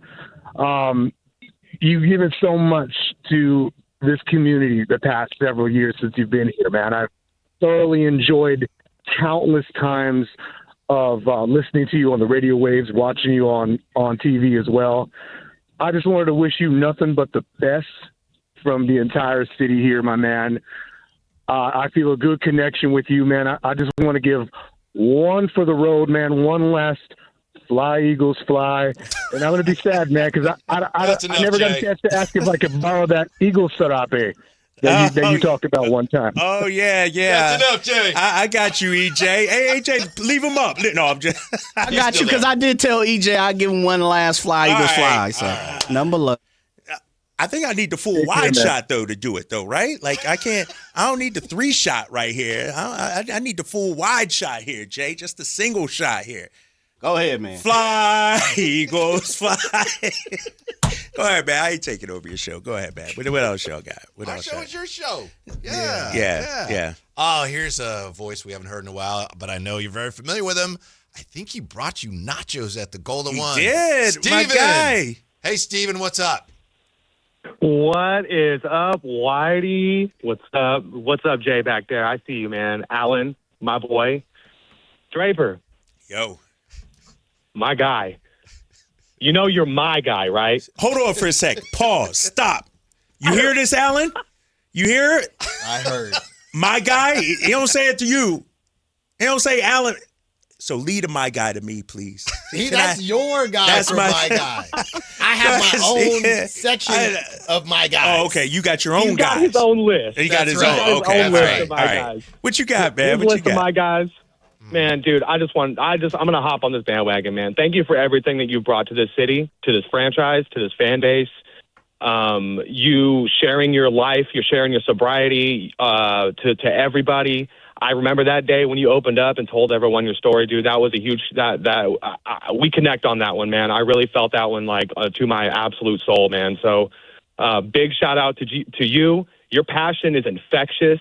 Your energy that you bring when you call games, man, it's absolutely it's infectious and it's addicting, dude. So wherever you go next, whether you're going to be public speaking, whether you're going to be calling a game, maybe doing another radio show somewhere, man, I know that you're going to give it your all. You're going to give it the full beans, 100%, 110%, if anything, man. And that's just who you are, man, just like what TC was saying, So, dude, much love to you. Next time I see you, I'll make sure to bring you some nachos round 2. And I still need you to autograph me a box score, my guy. Like that's what I need. He'll tear it up. I got you, man. Hey, I'm sure Whitey got one right here somewhere in there. There wasn't even a game yesterday. You crumple it up. He does. I see a box score. You know what I mean? Yeah, I do. What game is that? Hold on, Steven. What game is that? No, you're good. Why does he have a box score? Kings ain't played in a week. I'm better than I used to be, but this is the Warriors. This is the Warriors game? Okay, all right. Oh, Friday. All right. Thank you, Steven. Just to let everybody know, Kyle Draper don't need no box score, all right? He's got that information. Hey, much love to you, man. Thank you for everything, Kyle, man. You have a good one, brother. Thank you. All right, my man. Thank you, Steven. Thank you, Steven. By the way, you and Alan, it's weird that there are some similarities there. For example, vanilla ice cream. Right there. Nah, I'm a chocolate guy now. You switched. That's a lie. No, I'm straight vanilla, man. Why have anything else? I mean, if you know what you like, stick with it. But this is what I told them. It's about, first of all, it's not just vanilla. It's if I'm eating it with something. Apple pie, brownies. I don't need all the other stuff. Right. They moving cohesively. Now, if it's just by itself, I'll get into a little chocolate chip cookie dough. Will you? Whatever it is. I need vanilla as my base. These guys, where are you at with mint ice cream? Not there. Thank you. Thank you. I don't even remember the last time I had mint ice cream. I don't do it. I just don't. All I got out of that was he's a fake ice cream guy because he needs vanilla to associate with something else. But he also likes chocolate chip cookie dough and all this other stuff too. So what do you like? Are you a vanilla guy or are you a flavor guy? Is it an Alamo night? Oh, see, is it an ice cream night? Yeah, that's fake. He's a cake cookie pie guy. My sister came over on Easter. And it was a little delayed from my birthday. So she drove up. She said, hey, what do you want? I'll bake something for you. I said, make me a brookie. So she made me a brookie, and I had a brownie cookie? That's right. Okay. With vanilla ice cream. Oh, my goodness. It was good stuff, guys. I almost ruined, the Mexico trip, I almost ruined it with that brookie. Okay. All right. I almost ruined it. Drape's in studio with us. We got more of that when we come back to Sactown Sports. You never know what you might hear when listening to a Sacramento Kings game. Out of Keegan, going for another triple. Man, is he feeling it. Keegan, can he do it? Yes, there's number 11, Keegan Murray. Keegan steps back. He just knocked down his 12th three-pointer, a Kings franchise record. He's got 45 points. Never miss a moment of Sacramento Kings basketball with Sactown Sports and the Sactown Sports app.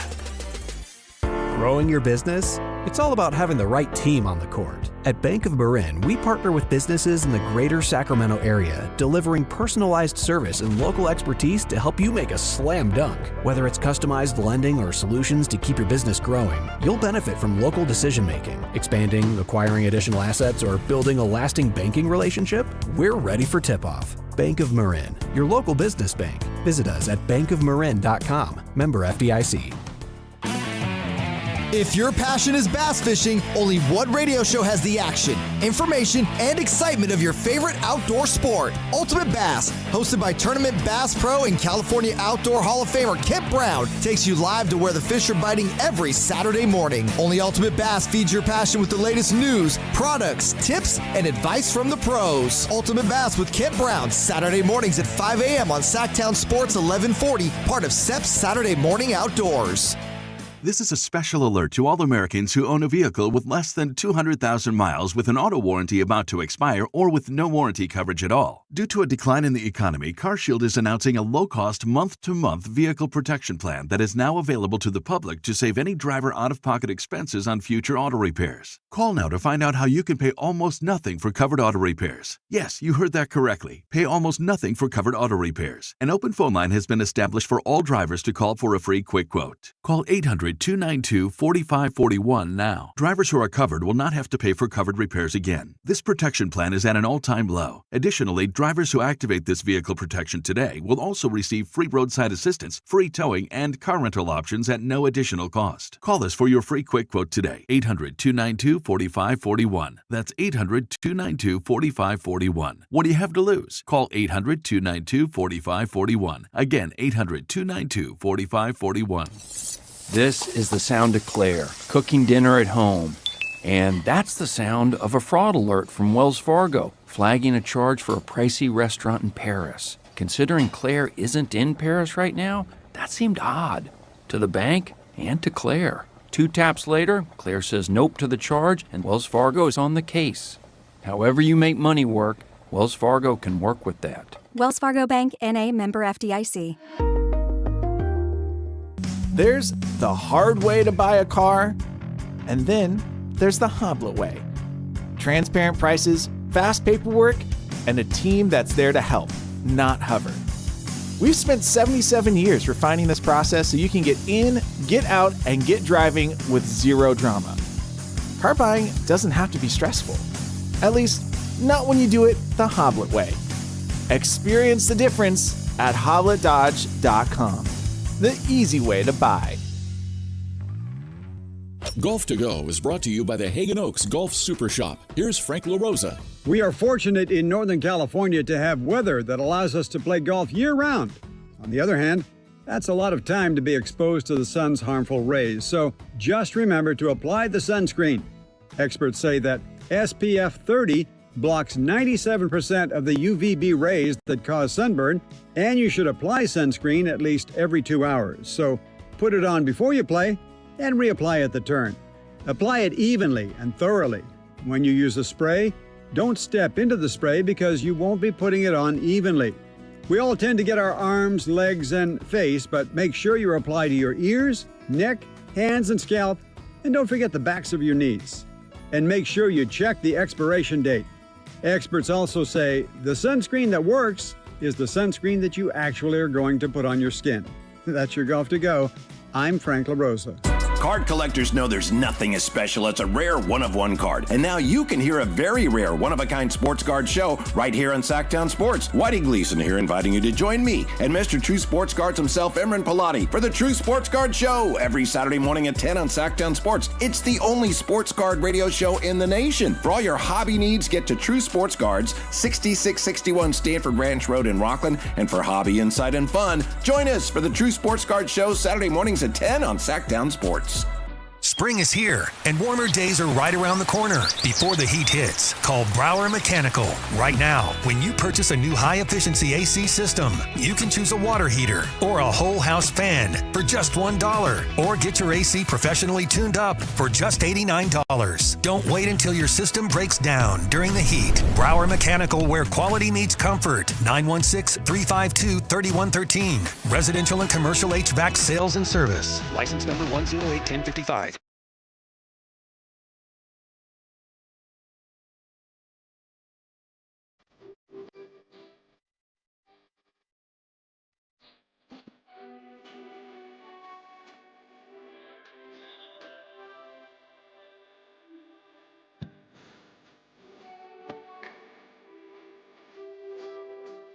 Download the app and listen to The Drive Guys. The Drive Guys with Kevin Gleason and Alan Stiles. On Sactown Sports 1140. Been a big story in town this week. Kyle Draper not going to return as a Kings broadcaster. Drapes posted it on social media, was in the B, he was on TV, and he decided it was nice enough to come in and join us with here. my guys. Yeah, it's nice to reminisce a little bit for you, and I hope you appreciate the people sharing how they feel about it. I just want to say before we get any further, it really has been amazing the way you've come in, done a really great job, but just poured so much of yourself into the community. I mean, so much more than most people do. You know, I've sat here when you've talked about your sobriety and some things that you've dealt with and mental health, and, you know, not everyone even can do that. So we've all been very fortunate to be the beneficiaries of everything you've shared in that regard. So thank you. Thank you, fellas. Thank you. I really appreciate that and appreciate,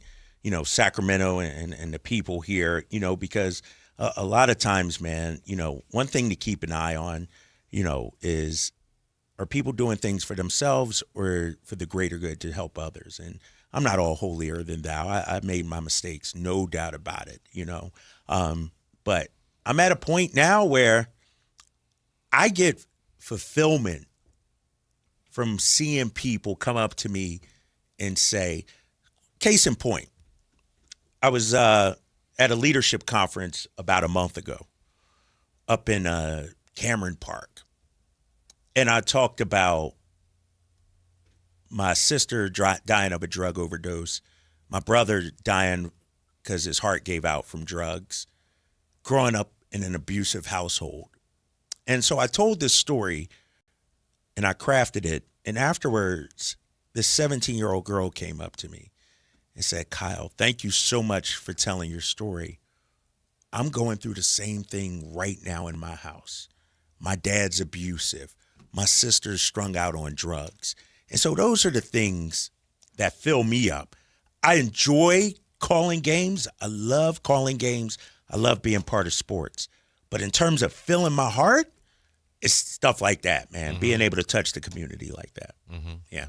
I just wanted to go through, we are getting to the calls, but wanted to go through some of the texts that we're getting man. as well.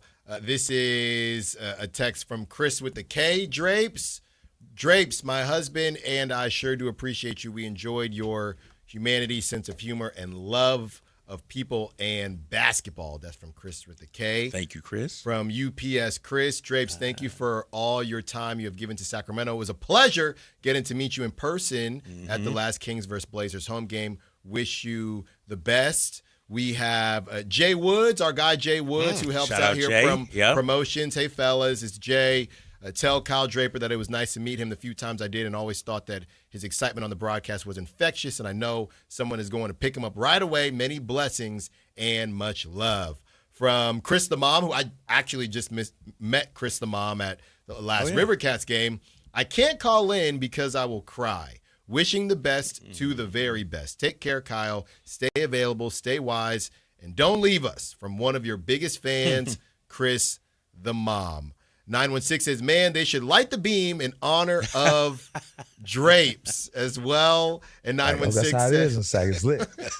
Drapes, thank you for everything from the 916. Drapes, not going to talk down on anyone else. We're blessed to have NBA in Sacramento, and any announcer we have just means that we still have a team. But you are my guy, the only one I look forward to hearing from on game night. I pray you go on to bigger and better things, and please know that you will be missed. Take care.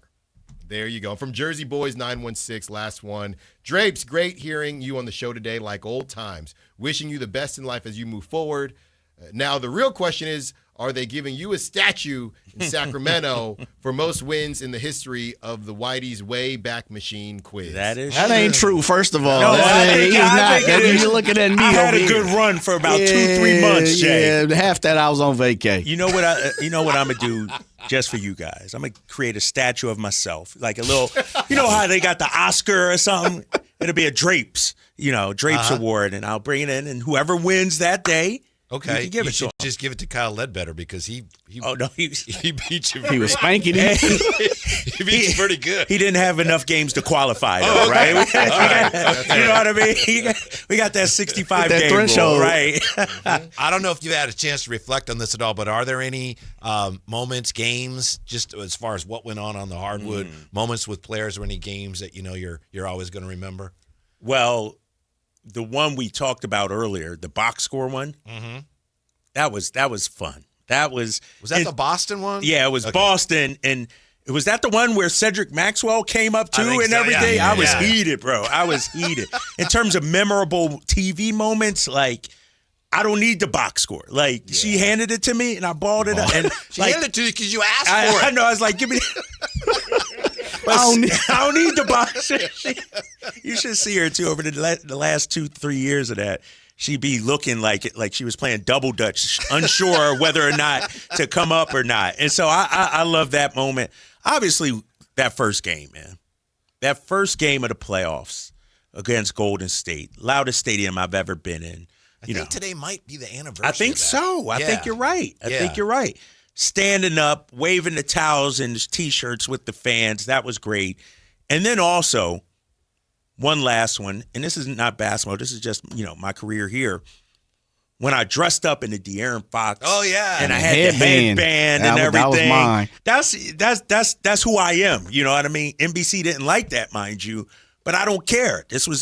I'm in it with my people, my fans here, the Kings fans here.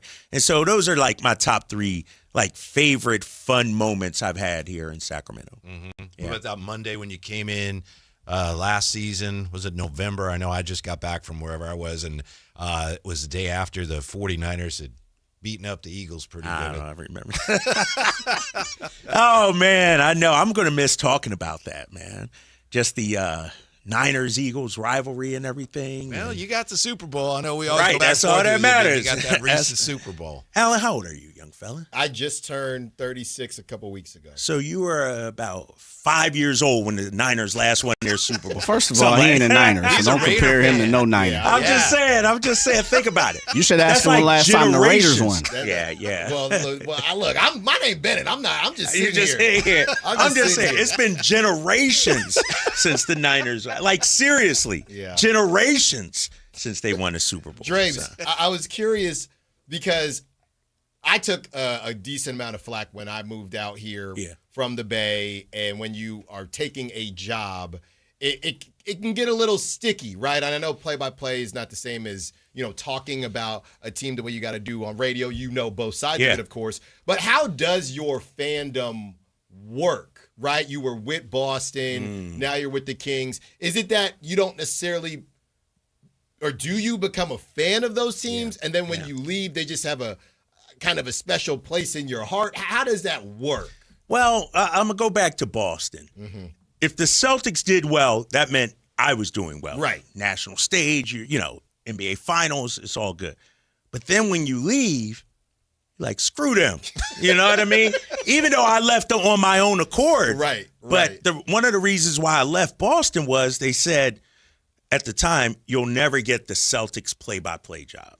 And so that, I was like, well, I've achieved, I've gone up as high as I can go here, then let me move. So I was salty. This will be interesting because this is not my choice to leave, fellas. Right. So I'm going to be salty at the organization, at the, it's going to hurt for, but can I be salty at Doug Christie, who's my guy, Dylan Cardwell, Neat Clifford, Scott Perry, like the people I love, man. These are my guys. So I want to see them succeed, but it's going to be a little bittersweet. Yeah. When we get off this song, I ain't going to be your guy. Well, man. Oh, I miss that guy. Can you stay a while? No, I got to go. Okay. I got All to go. You guys good. Thank you very much for coming in. We appreciate it. Thanks for everything. And you're Thank always, you, this is always, it's always still your home as long as you want it to All be. right. Yeah. Appreciate it, man. Yeah. Thanks for allowing me an hour to hang with you guys. Thank you. They made me do it. I know. Alan's like, get out of here, right? Think about it. I just spent an hour with you. Yeah. During the crossover, I wouldn't even want to spend 3-5 minutes with you, but now we're doing an hour together. And when it's on your terms. I know. That's true. Appreciate it, guys. Great, Thank you. We're back with more Drive Guys. Don't go away. Sactown Sports. What's the the biggest area of need right now for the Kings? How aggressive will the front office be in the draft and free agency? Tune into the Carmichael Dave Show with Jason Ross, Thursday morning at 9 a.m. to hear Kings GM Scott Perry break down the start of a pivotal offseason in Sacramento. Your exclusive home for Kings basketball. Sactown Sports 1140. This is the story of the one. As a safety manager at a manufacturing plant, he does everything he can to keep his coworkers safe. From finding ways to reduce risks to keeping safety supplies in stock. And for that, he relies on Grainger. Grainger offers a broad range of quality products and next-day delivery, so he can always play it safe. Call 1-800-GRAINGER, click Grainger.com, or just stop by. Grainger, for the ones who get it done. Thunder, feel the thunder. It's the energy all around you. Lightning and the thunder. The thrill of the moments to come. The flash of lights. The rush of pure exhilaration. The roar of the crowd. See it, hear it, feel it. Thunder, feel the thunder. Lightning and the thunder. Thunder Valley Casino Resort. Feel the thunder. The Bedroom Collection sale is on at Scandinavian Designs. For a limited time, shop dreamy deals on all bedroom furniture, including beds, dressers, nightstands, and more. This is your chance to splurge on a new piece or upgrade your entire sleep space with a fresh, modern look. Stop by one of our local showrooms or shop online at ScandinavianDesigns.com. Scandinavian Designs. We make it simple. You make it home. Whoa. Okay, this one says you get a free phone if you switch. Hey, this one also says you get a free phone if you switch. Yeah, they all do, hon. Wait. The T-Mobile one says families saved over $3,700 versus the other big guys in the past 5 years. And their experience plans have Netflix included, plus a year of Dash Pass by DoorDash. Hang on, let me see that. And a 5-year price guarantee? Oh yeah, we're switching. That's what I'm talking about. Do we clap now, or...? I'm thinking high-five. At T-Mobile, get savings that keep stacking up. That's value you can feel every day. Switch now at T-Mobile. Savings based on Harris X billing snapshots from Q3 2021 to Q4 2025 among accounts with 3+ voice lines compared to AT&T and Verizon, excluding discounts, credits, and optional charges. See harrisx.com/T-Mobile. Price guarantee on talk, text, and data. Exclusions like taxes and fees apply. See T-Mobile.com. I remember brushing my hair and looking down and thinking, oh my gosh, do I have any hair left? I used to look at women with thick, beautiful hair and think, why doesn't my hair look like that? My thinning hair is making me feel so old. If you want thick, healthy, gorgeous hair, then you need Hair Volume from New Nordic. With clinically proven ingredients like apple extract, biotin, and millet, Hair Volume nourishes your hair follicles to promote thicker, healthier-looking hair. Say goodbye to shedding, thin, and dull hair, and hello to thick, healthy hair with Hair Volume. Since taking Hair Volume, the shedding has all but stopped. Now, instead of being jealous of other women's hair, I have friends who are jealous of mine.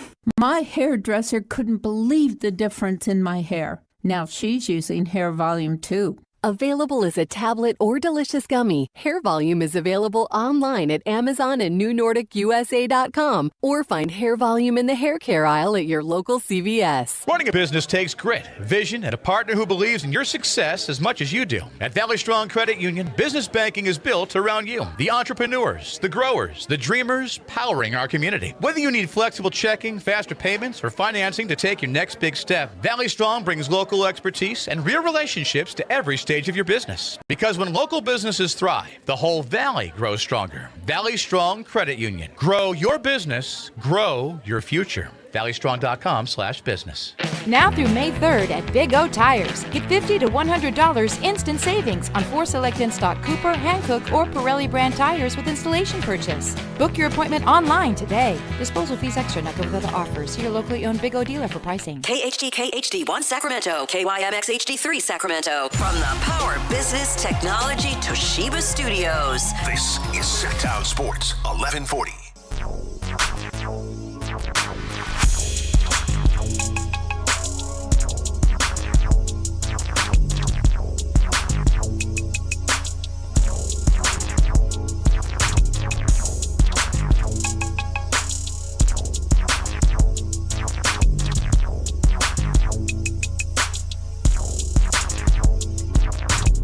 Live and local, it's The Drive Guys.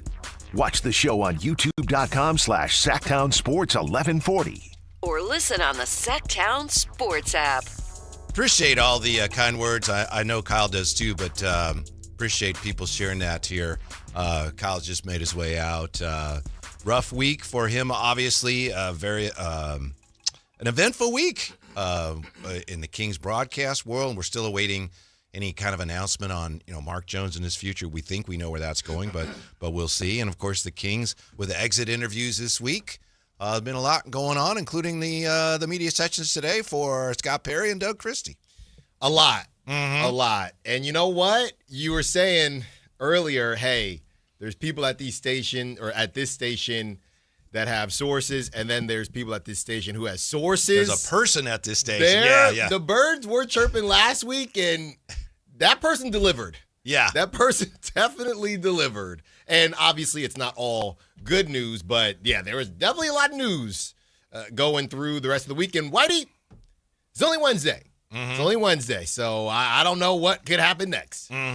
What did you make of Doug Christie today? And I think it was Tristy asked him a question. Tristy Rodriguez asked him about what you need the most as a team, and Doug Christie right away, point guard. We need a point guard. You can't win in this league without a point guard. We know that Scott Perry in the past has really emphasized the importance of the point guard position. So in a sense, I mean, a lot has changed, but here we are a year later. The Kings, it appears, are still looking for a point guard. Whitey, Draper was here. We were having a good time. The vibes were high. It was bittersweet. It was nice, but it was a little bittersweet. And now you got to throw this at me, the point guard stuff. Well, they're still looking. What are they looking for? They're looking for somebody who can be, as Coach Christie said, point guards like quarterback. Basically, they're looking for their franchise quarterback. That's not how they it works. They had a bridge quarterback in last the year. NBA these days. And their bridge quarterback, it didn't work out, but they had to depart the bridge quarterback. They had to move on from that bridge quarterback before they had the guy that they want to hand the keys to. That's not how it works in the NBA right now, though. Well, it can for the best teams. I'm looking here. Yeah. And I have a list, and this is from Hoops Hype. Okay, this is August 2025, so it's a little late, but it was off season. So basically, going into this season, and I Whitey, I look at these guys, and maybe it's that obvious. Maybe they're just looking for one of these guys. In my opinion, it's hard to find. And again, you have to take some things into consideration. So you got Shea. He's number one heading into 2026. There you go. He's 6'6". Okay? But he is a point guard. And he's one of the best players in the league. Right. Right? So there's a point guard, and then are you looking for your point guard to be the best player on your team? Not necessarily, but you need a really good point guard. Two. Who can get you into your offense. Yeah. And nowadays, point guard has to be able to score as well. Two. But again, size-wise, they're not prototypical point guards. I guess that's what I'm struggling with, because there's one, right? There's Keaton Wagler, who projected to be in the top 10. But that's the thing. I don't even know if Doug is talking about the draft. I don't know. Right, but it is a position you can address in the draft, we think, when you have a high pick, and there's a lot of very talented point guards that'll be available in the draft. And again, I know we discussed this, but Scott Perry, after Doug Christie spoke, Scott Perry talked about it and said, yeah, we need a point guard, but obviously you can't just take a point guard necessarily if there are better players available at that pick. But it's clear that organizationally, one thing that everybody's on the same page on is, hey, we still need that guy. You know what? I'm not even going to go through the rest of this list. It's not important. I'm just going to say this. I do not think the biggest issue for the Kings has to do with a specific position. I think that's what is bugging me, for lack of a better term. I don't think it's about a point guard. I don't think it's about a center. I think it's about finding your guy. Well, I'll agree with you as far as that goes. What Doug Christie said is true. However, what you said is true as well. The Kings are so far from where they want to get to, and we know that because Scott Perry said, maybe in another year we'll have a clear idea what our identity and culture are. So, I mean, based on what he's saying, it's clear the organization feels that as well. So right now, they're nowhere near the point where they can go, What we need is that. Mm-hmm. And I think they tried that last year in the offseason. Well, we need a point guard. But right now, you're right. Yeah, you could use a point guard. You could use a couple wings. You could use just about everything. Well, no, you don't need any. You bring back Precious. You bring back Precious. Mm-hmm. And what Scott Perry had to say about Westbrook, hey, he's always welcome. Yeah, but that's clearly, whether it was stated or just implied, we're clearly talking about Russ in a continued mentorship role. How many minutes come with that mentorship role? I don't know, but, who knows? Maybe down the road he's going to be a player coach. I don't know. We haven't had any of those in a while. Those lines of communication are always open. Or I guess you could look at it like that, Whitey. The fact that Doug did say that, maybe I'm looking at it all wrong. Or maybe I'm thinking too much as far as what Scott Perry said versus what Doug Christie said. Maybe with Doug saying we need a point guard, that's essentially saying I don't anticipate Russ being back, or am I reaching here? I'm not sure about that. Okay. But I also think, he had to answer that as a coach would answer it. The GM can answer it. Kevin John asked Scott Perry, what do you need to get to the promised land? A GM can take the broader view. Well, we got to work on our culture and our identity and things like that. Coach can't really. Coach is more like X's and O's. Mm-hmm. Well, I look at this. We need a point guard. Yeah, well, I see some names. Mm-hmm. Are we doing it already? Can I interest you in a Bones Highland? Nope. I like Bones Highland, but no, he's not. You need somebody who you can say this is going to be an excellent player, maybe better than that for a long time. Mm-hmm. When you got a chance to take a swing at that. Yeah, I don't disagree with Doug. Let me say that. I don't disagree with Doug. I'm just not getting caught up in positions right now, personally. But You're right. Doug is looking at it from X's and O's. Yeah. I'm not looking at it like that. I'm looking at it thinking, you need a dude. From a basketball standpoint, they need to be better defensively and they need to shoot better. Here's where But it's like, but we just can't. Yeah. We're not to that point yet where we can address those specifically. Which is interesting because the first thing I'll say is this. I'll feel what Doug is saying based on most of the time these days, your Joel Embiid's, and even Jokic is a weird case, but most of the time, your best player does have the ball the most. So whether we want to call it a point guard or not, when you do have a dude, normally those dudes have the ball the most. Yeah, Tony Ray Harvey, who, as you mentioned, was here with us yesterday, he says the Kings got to cash in those ransom notes first. Yeah. Has ransom notes. Hostages. They're not. Well, I mean, look. So that's what Tone is saying. Yeah. You want volunteers, not hostages. There are some hostages here. Need to find new homes for them. You guys got me thinking Zach going to go somewhere and just split that 50. That two for 50. Mm-hmm. Hey, the 2 for what? Hey, remember the McDouble? You get 2 for $1. That's at Zach LaVine. 2 for $25. Get me up out of here. Mm-hmm. Out of here. I mean, it's guaranteed money, right? So I don't think it's crazy. And I think Zach LaVine at $25 million is a steal, right? You can live somewhere in the middle where 49 is probably a little too much, probably not by Zach's thought process, but by a lot of other people's. 25 mil for Zach LaVine is good, solid. Anytime you have these series of meetings, press conferences, there's what guys say and there's what they don't say and there's how they say it. And because we're looking for any shred of information, maybe we overreact. But everything I saw here in the last couple of days from Zach LaVine himself and from everyone around him on the team who came anywhere near addressing team situation and his situation, it looks to me like, I don't think he's going to be back. Yeah. Now, who knows, but I don't think he wants to be back. And, okay, good for him. I don't think the team wants him back. So I think there's a really good chance that both parties are going to find a way to make that happen. Yeah, and, we had the conversation last week about the stretch provision, and we talked to Keith Smith about it. I think we all kind of agreed, and you went back and forth a little bit, that they shouldn't do it, that they should just wait it out and take advantage of the full 49 coming off the books.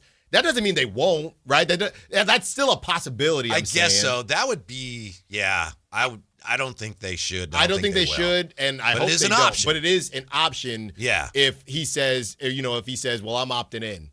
I'm not doing – there is nobody giving me, 50. Because the other thing is too, Whitey, it doesn't have to be 25 and 25. These contracts can ascend and descend to a certain degree. So Zach can get even closer to that 49 in year one of whatever other 2-year contract he signs. It wouldn't be 50, but – he can maybe get a little bit more than 25, and then it just descends on the other end. It's still guaranteed money. It's just how the team wants to allot it, I guess. So there are a decent amount of options for him to get the money in 2 years instead of 1. Scott Perry, by the way, is supposed to be on with Christopher Laud tomorrow.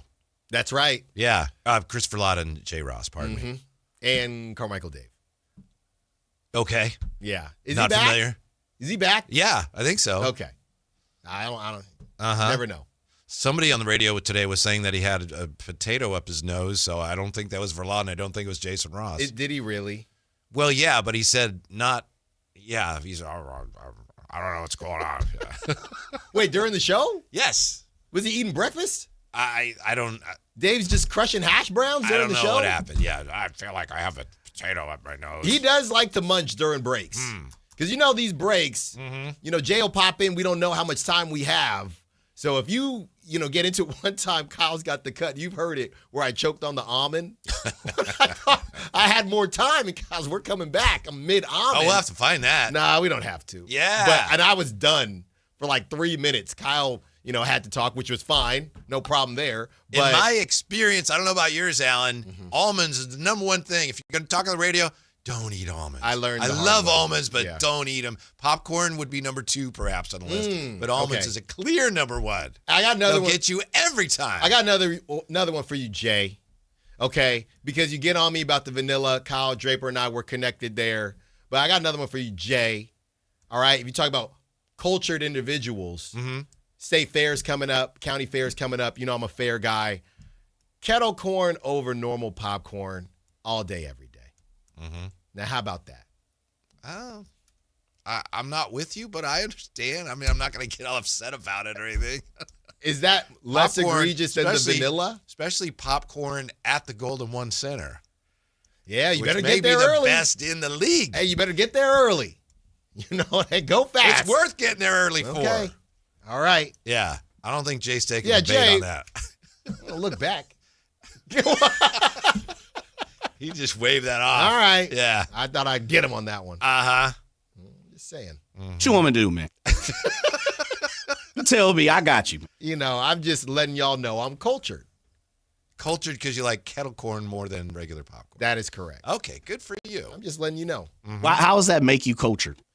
Because, when you have a palate that is into more sophisticated. You're sophisticated. Yeah, a little sweet, a little salty, different textures. That's what. Okay, I get you that. That'll boy. So that makes up for my vanilla. That makes 1,000%. Okay, I'm with you. Thank See, you. it's not always negative, sir. There you go. Yeah, man. Jay's in a good mood. Because Kyle was here. Because Draper was here. Nah, he makes me in a bad mood. Turns me in a bad mood. Can't believe Jay let him get off a Fly Eagles Fly. Well, it was set up. It was like you'd agreed to it. It's on his way out, and when you whatever one day down the road, 5 years down the road or whatever, we'll let you do what you want to as well. Okay. What's going to be your call? I don't know. Okay. Yeah, See, I don't think about that. Padres. Got to be Padres. I don't know. that is not happening. I'll tell you that much. See what I'm saying? I'll tell you that much. I will say this. I meant to send it to you guys. The Miller walkout is the dopest thing in baseball right now. It is. They turn the lights spooky, the Grim Reaper. Like, I'm all about all of that. Yeah. Best ballpark in California, let alone best ballpark in MLB. Right, Alan? It's up there. There are a lot of good parks. Did you guys hear the whole thing and about? when you have things like that, Jay, pardon me, Alan, but things like that, a team playing well, that ballpark, the brand actually starts to. Yes, sir. Yeah. Anyway, brand. Where might be the Padres brand? It fluctuates because you can't count on them. You can't count on them, so it's a little different. Not as reliable as those Gigantes, that's for sure. Down 4-2 right now. I just say this. I took a look at the standings yesterday because I saw the L's piling up. Yeah, and I figured they were close to the bottom. To my surprise, or maybe not, I'm just playing. Worst record in the league. Worst record in the league. And I will say this. Whitey is such a nice guy that he's not going to call that out until he's feeling a little spicy, a little jalapeno for a day. But, I don't mind ever saying that. You guys have the worst record in the league, and you have not brought that to nobody's attention, Alan. Are you talking about the league or the division? I'm talking about the league. Check the standings, my brother. You guys are tied for the worst. Now, some games have been played today, so that may change. And I haven't looked at all the results because I've been trying to rally you in. But at the same time, you guys have the worst record in the league as of last night. Well, they're tied. That's the worst record in the league, is it not? Oh, here you go. It's who counts records before the 20-game mark? Same person that was talking about a 2-game winning streak last week. I hate to go here, Jay, but you could include the other league too. Yeah, they have the worst record in the entire in the majors. MLB. Yeah. Right now. It's early. It's early. Mm-hmm. It's early. Look, we're not talking about that. Let me try to find some common ground here. I want to wish you both a happy Jackie Robinson Day. Thank baseball you. Guys. Yeah, I think, I'm not sure baseball really has ever, I know baseball hasn't ever really come to grips with all that. I don't know how you do, and I know sometimes they put maybe a little happier face on all of that than we'd like, but at least they acknowledge it and celebrate it. Yeah, and, for me, I know we always joke about the Smurfs and the Dodgers and things like that, but that's something to me, guys, that I don't care. You know what I mean? There are some Giants fans out there. I had posted, this is a couple years ago, I think, some kind of Jackie Robinson blue, Dodger colored shoes. Oh, you can't buy those. Come on now. I know fan for fanatic, but there's a line. If I want something, Dodgers, no Dodgers. If it's about Jackie Robinson, that's a different level. Mm-hmm. So stop it. Mm-hmm. Okay? Yeah. Me personally. Don't tell people how to fan, but that's just me. Agreed. I will say this. Alan, I don't know if you've ever heard this. I told Drapes and Whitey that the only Dodger item I've ever thought about purchasing was a Jackie Robinson jersey. Mm-hmm. I haven't got one, but I've seen the Nike Jackie Robinson shoes, the dunks, things like that. I'm 1,000% with you, Alan. As someone of color, Black, African American, baseball was my love, my joy. And I've always said this. I never would have thought that baseball would have took me to the places that I've been because of baseball, because of the sport. And so I'm so thankful for that. So thankful for Jackie Robinson and, not having the opportunity to obviously meet him one time. But it feels like, not to be over the top, but it always feels like there's just something extra at all points in times. And I always tried to carry myself on the baseball field with that type of integrity. It's like you just never know. You just never know what it could have been. And I'm not into the wouldas, couldas, ifs in life, but sometimes you do have to stop and live in the moment. And so I did that multiple times, and so just super thankful for this situation. Mm-hmm, mm-hmm. Yeah. By the way, when he retired? The day he got traded to the Giants. You told me multiple. Did I mention that before? Yes, you have. Oh, okay. Yes, you have. But no. I would have retired too. Look, we're having a nice moment. But, Jay, which ones I was talking about? Those Kobe's? Ah, yes. The blue Kobe's? Yes, I said, I need force, those. And somebody said, you're a Giants fan. Come on now. I'm like, come on, what? I need them. I didn't get them. How did they say it, Alan? Come on, what? Yeah. They said, oh, no, you're a Giants fan. You can't do that. I said, get out of my face, dude. Don't twist it. It's bigger. It's bigger than that. Yeah, don't get it. By the way, what did you guys think? Be honest here. R.I.P. Chadwick Boseman.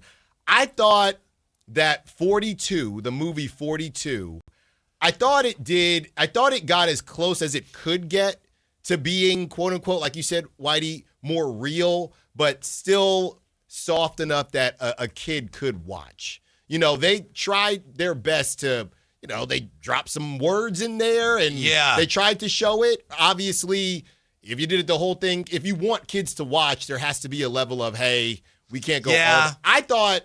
Now, if you want to make a rated R version, I would like to see another version of it. I think I'm into that. Yeah. But I thought 42 got as close as you probably could get. I think I've only seen that once in the theaters. Mm-hmm. Many baseball movies you see many times. And I remember I had a very positive reaction to it when I first saw it. Yeah, not all things not considered. Perfect, no. But, all right, I could see it would get the message across if there's some 10-year-old that has to watch and doesn't really know what he wants. I hadn't looked at it that way, but I guess so. Yeah, great observation. I'm with you. I mean, 81 on Rotten Tomatoes. 81? Okay. Yeah. Okay. B. It's a B. Low B. So go check that out. All the parents driving around today, you haven't seen 42. I think it's probably for, like I said, a preteen, teenager. I wouldn't go any younger than that. Yeah, I guess so. Yeah, that's about right. Yeah. Great observation. I was trying to watch highlights on Sunday, and I turned on MLB Network right before the highlights started. So I saw the end of the Jim Morris movie, The Rookie. Oh. Based on the true story of the guy that pitched for the Rays. He was a high school. Yeah. Yeah. And he lived in Vallejo briefly, which I didn't know until I read his book. And it was all right. It was okay. You're talking about the one where he's throwing on the street? Yeah. Yeah. Part of it. And the That's speedometer. a great scene. That probably never happened. But With Dennis Quaid. Dennis Quaid, who is one of the members, or should be one of the members of the Sports Movie Hall of Fame, because he's in more than one major sports motion picture, because he's Cap, what's his name, in Any Given Sunday. Didn't he also, is this a different movie? Didn't he also run past the speedometer to see how fast he was running, or did he only throw it? He only threw. He threw remember. Because I think I did both. He only threw. Because after I saw that movie, I went out and I tried it. So it wasn't him, it was you that did it. And then I also, no, that was me. And then I also tried to run past it, and then I tried to I had somebody record me, then tried to get that transcribed or translated to a 60 time. Mm-hmm. Mm-hmm. What? The miles per hour, Jay. So you needed somebody to put it in like Pythagoras theorem or something? Yeah, because I couldn't see what I ran. Hey, what did I run? And what would that be in a 60 dash? Watching that movie, I wanted to ask you guys this. I'd forgotten. So they show what happens in his first game. And again, this all really happened. And, Dennis Quaid's trying to look like a major league pitcher. And I think he was facing, it was either Royce Clayton or somebody who's supposed to be Royce Clayton. Mm-hmm. Okay. His first game, and I don't know, what was he, 35? And he winds and he throws, and they show 98. Whoa. Nowadays, if you throw 98, they're not going to automatically put you in the majors. No, right? not anymore. Not anymore. 98, okay, that's above average. Yeah, you got to that's make really good, I know, but yeah. Which washed up athlete movie is better though? That one that you just talked about, The Rookie, or Invincible with Mark Wahlberg? I don't know that I saw that. Is that Vince Papale? Is that the one about? Yeah, I think I've seen that. What team is that involve? Fly. Yeah, Eagle. I didn't see it. Come on, Whitey. Die-hard Eagles fans. It's like against the Cowboys I or didn't the see Seahawks. I didn't see it either. Hey, call Drapes, man. Drapes, you seen Invincible? And if he said yeah, he lying. All right, well, go check it out, Whitey. I thought you don't see movies. You always say you. I know that one. This was back in the day. Uh-huh. I had time. I don't have time anymore to watch movies. This is about the most cliche thing I can ask you, but I'll ask you anyway. What is your number one baseball movie? You being a baseball guy. I think mine is probably A League of Their Own. Yeah, off the top of my head, I do like A League of Their Own. Sandlot is Sandlot, but that's a cop-out. Give me a second here. Okay. Major League for me. Here. Oh, yeah, Willie Mays Hayes, baby. Yeah. I got to think about it. Major League 2. You have no marbles.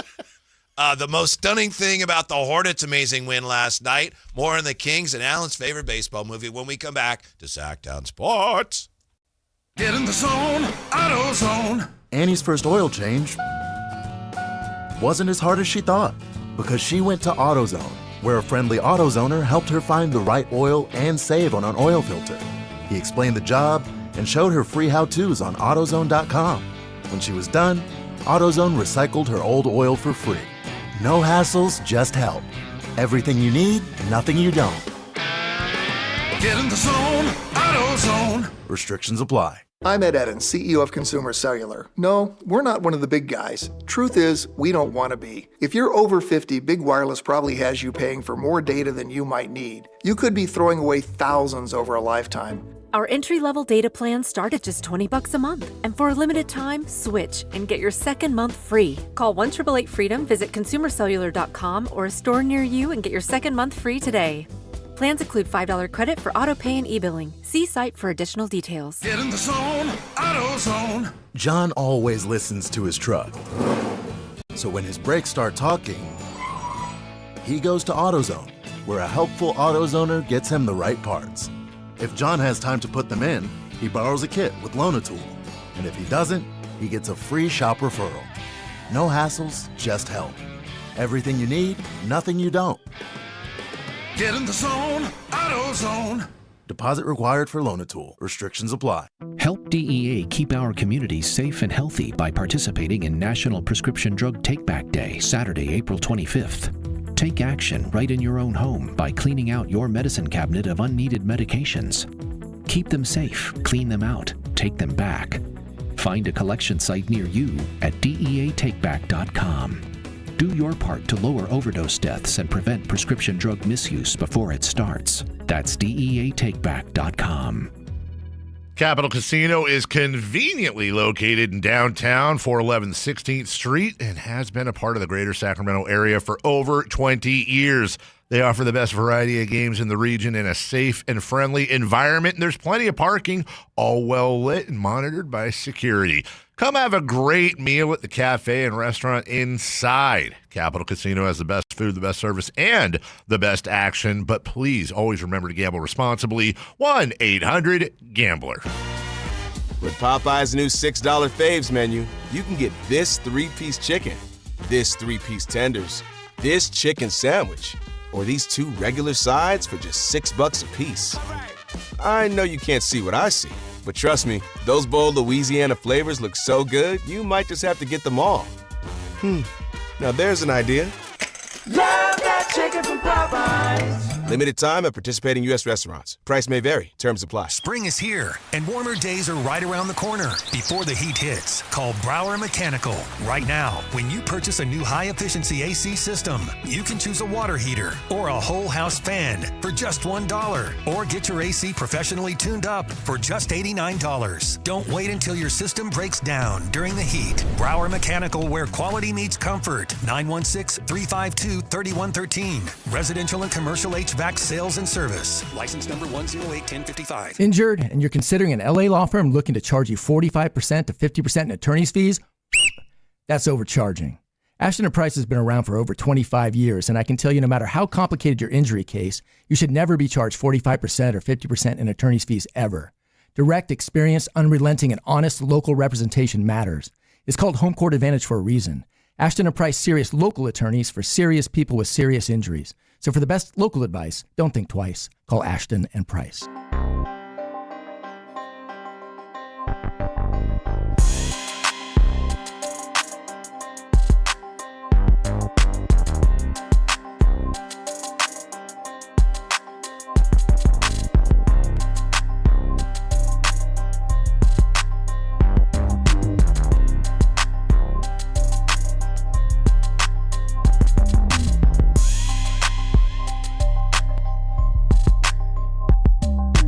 Drive Guys with Kevin Gleason and Alan Stiles.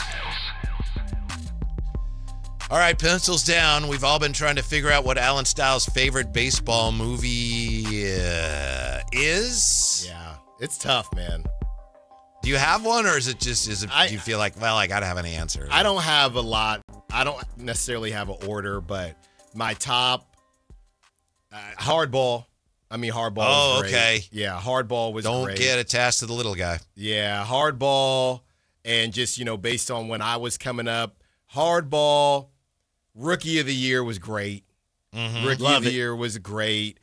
So those two for me. This is a kind of a more underground one. It's not very serious, but for me, Mr. 3000 was great simply because is that the Tom Cruise with one? Bernie Mac. Bernie Mac. Okay. Loved it. Because to me, having a big comedic star like Bernie Mac do a baseball movie, that's just not something I saw a lot. So a lot of people, nobody's going to say Mr. 3000, but it's personally up there for me. So those, I got too many, Whitey. Major League, Angels in the Outfield. Again, that's me at 6-7 years old. It's all right, man. You right now. So those are all basically all the 90s movies and early 2000s baseball movies. What about Bad News Bears? Are you a Bad News Bears guy? Yes. Like the older version. Yeah. Not I'm there. It's not, again, it didn't connect with me like that, though. Really? Yeah. Okay. So big fan. Why are you a big fan of the Bad News Bears? No. Okay. I'm neither. I'm not like, I don't like it. I feel badly now because I'm trying to think of the movie that Tom Selleck was in where he went to Japan. Was it Mr. Baseball? Mr. Baseball. Okay. Yeah. You said Mr. 3000. I got those confused, but yeah. Yeah. What's the one? This is going to sound bad, but what's the one when he is, I started to really like it too, so this is going to sound bad, but what's the one where he is he's in the minors for a very long time? Who? I'm sorry. Right. I'm like, you said he. I was like, who? Oh my gosh, it's on the tip of my tongue. Bull Durham? Bull Durham. Oh, okay. I like Bull Durham. Overrated. I didn't like that as much as everyone I liked like it. Bull Durham. It was like, oh, it's the greatest. No, it is the greatest. It's up there. Why? Some of my top 10. I don't know. He's just trying to make it, man. Crash Davis. Yeah, he's just trying Crash to make Davis. it, and I can feel it, man. And Nuke LaLoosh. Yeah, I like that one, man. Mm-hmm. So that's some version of my top 10. A lot of the 90s baseball movies. There was a run of baseball movies there, like major motion pictures, Field of Dreams, and I know I didn't say the obvious one, Moneyball. I liked it. That's Jay's. Be careful. No. Be careful. I haven't seen it yet.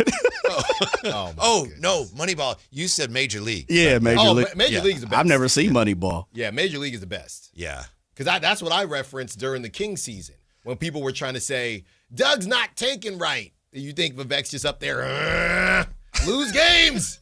Come on. That's not what happened. I think if I weren't an A's fan and if there weren't a picture of my dad's uncle in one of the scenes, I would say Moneyball is the worst movie I've ever seen. Really? Yeah. But because, we live that and it's the A's, I appreciate it more. But the scene, I talked to David Justice about that, where in the movie, they're in the batting cage, and if they want a soda, they got to go put money in the machine. Yeah, right. He's like, yeah, that never happened. So they got free soda.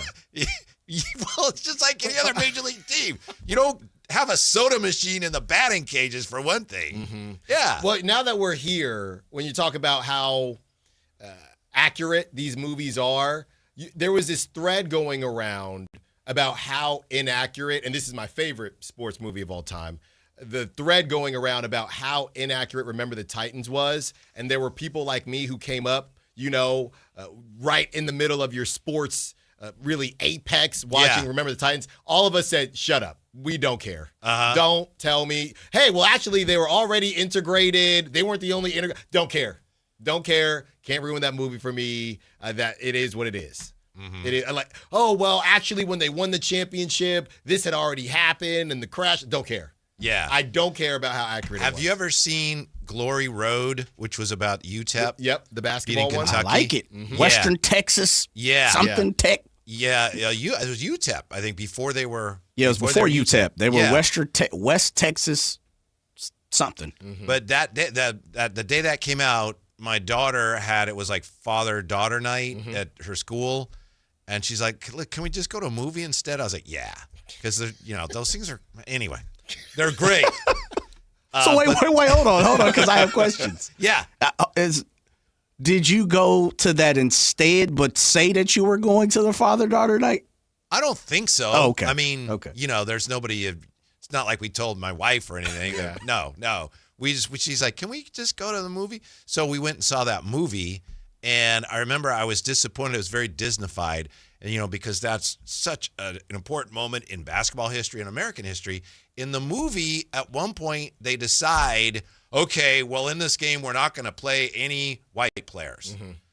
And I don't believe that happened. And to me, that ruined the whole point of it. True. The point is, you play the best players regardless. Yes. And the best players were black, so they played. Yeah. Which is the best. Should no matter. They kind of separated it. But then we're only going to play black players. Yes, I'm for that. And I thought that didn't happen. Yeah. It just kind of ruined the movie for me. There was no reason to do that. It actually the truth was more powerful than the Disney-fied fiction. Right. It actually makes it less impactful. Yeah. That way. My opinion. Sorry. Yeah. Hey. Oh, I think you're spot on. Yeah, but the Remember the Titans, according to what I remember, it wasn't anything like that. It was just different timing. Gotcha. Like they made it more dramatic. Historically, that's not really the way it went down. Well, I guess this one is a big deal because the whole thing was, no, there were other integrated schools, which is the whole basis of the movie. But someone will tell you, well, essentially that happened. It just didn't happen exactly that way. Right. Yeah. Right. You can just move around. It's based on a true story. It's not exactly the true story. You want the true story? Read a book. Yeah. If they say what they say, based on a true story. Based on true events. Based on, loosely. Based on things that may or may not have happened. West Texas State. Thank you, Antonio Ray Harvey. Yeah. West Texas something. UTEP. Over Pat Riley in Kentucky. Yeah. That's when he realized. I'm sorry. What did he realize? That he couldn't watch any movies anymore. Who couldn't? Whoever I'm talking about. I'm not really sure. We haven't talked enough about that the night of NBA play-in games. I mentioned earlier. I am back as an NBA fan. I've been out on the NBA this year. Last night, I'm back. This is great. Thank you, NBA. 2 spectacular play-in games. Which one did you have more fun watching? Both, and it was very close, but the first one was incredible. Yeah. The Hornets, they had the game won. They gave it back. And I had not seen LaMelo trip Bam when it happened. I wasn't aware of that till after the game. But spectacular finish. And, you see the home team. They were home. Portland won on the road. But you see the whole place go crazy. Yeah. And maybe on some level, you kind of relate to that being here in Sacramento. Yeah. All those fans, long-suffering fans, having something to really celebrate. Yeah, and now we'll see what happens tonight. I don't know. Clippers, I think, want to win. I don't know that the Warriors want to win, to be fair. Or they don't necessarily want to get into the playoffs. I think that's part of it. But, Whitey, we talked about... If that's the case, then Draymond's right. If you got a team in the play that doesn't want to win, then it's not working. We'll see. If they actually stick to the minutes restriction stuff, then we'll see. But... we mentioned yesterday what happens if the Blazers win. We were talking about the Hornets, actually, what happened if they win or lose. The Blazers are in it as a 7 seed, right? So do you look at them now, and are they going to be a quote-unquote model?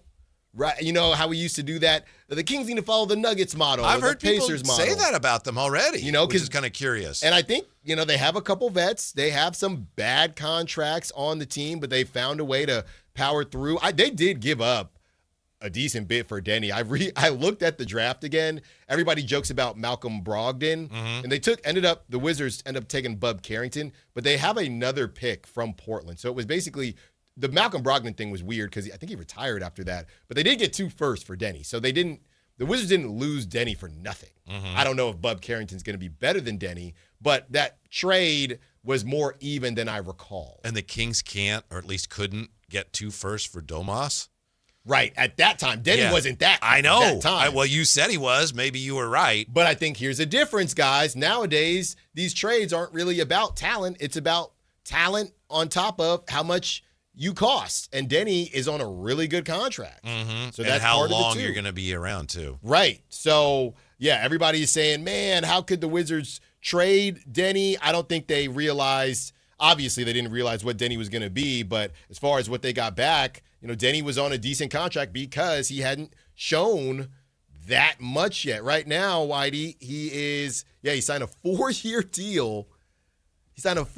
deal. Denny is making $14 million a year. Wow. I know I mentioned this earlier, but it's fascinating how sometimes even at the highest level of basketball, it comes down to that team can't guard that guy. And last night, that was the case. They just could not stop him. Yeah, and he really wasn't shooting the 3 ball that well. But that dude, if you have to get a point guard, Sacramento Kings, I want a dude that can get downhill, get to their spot. That's A-Cuff, right?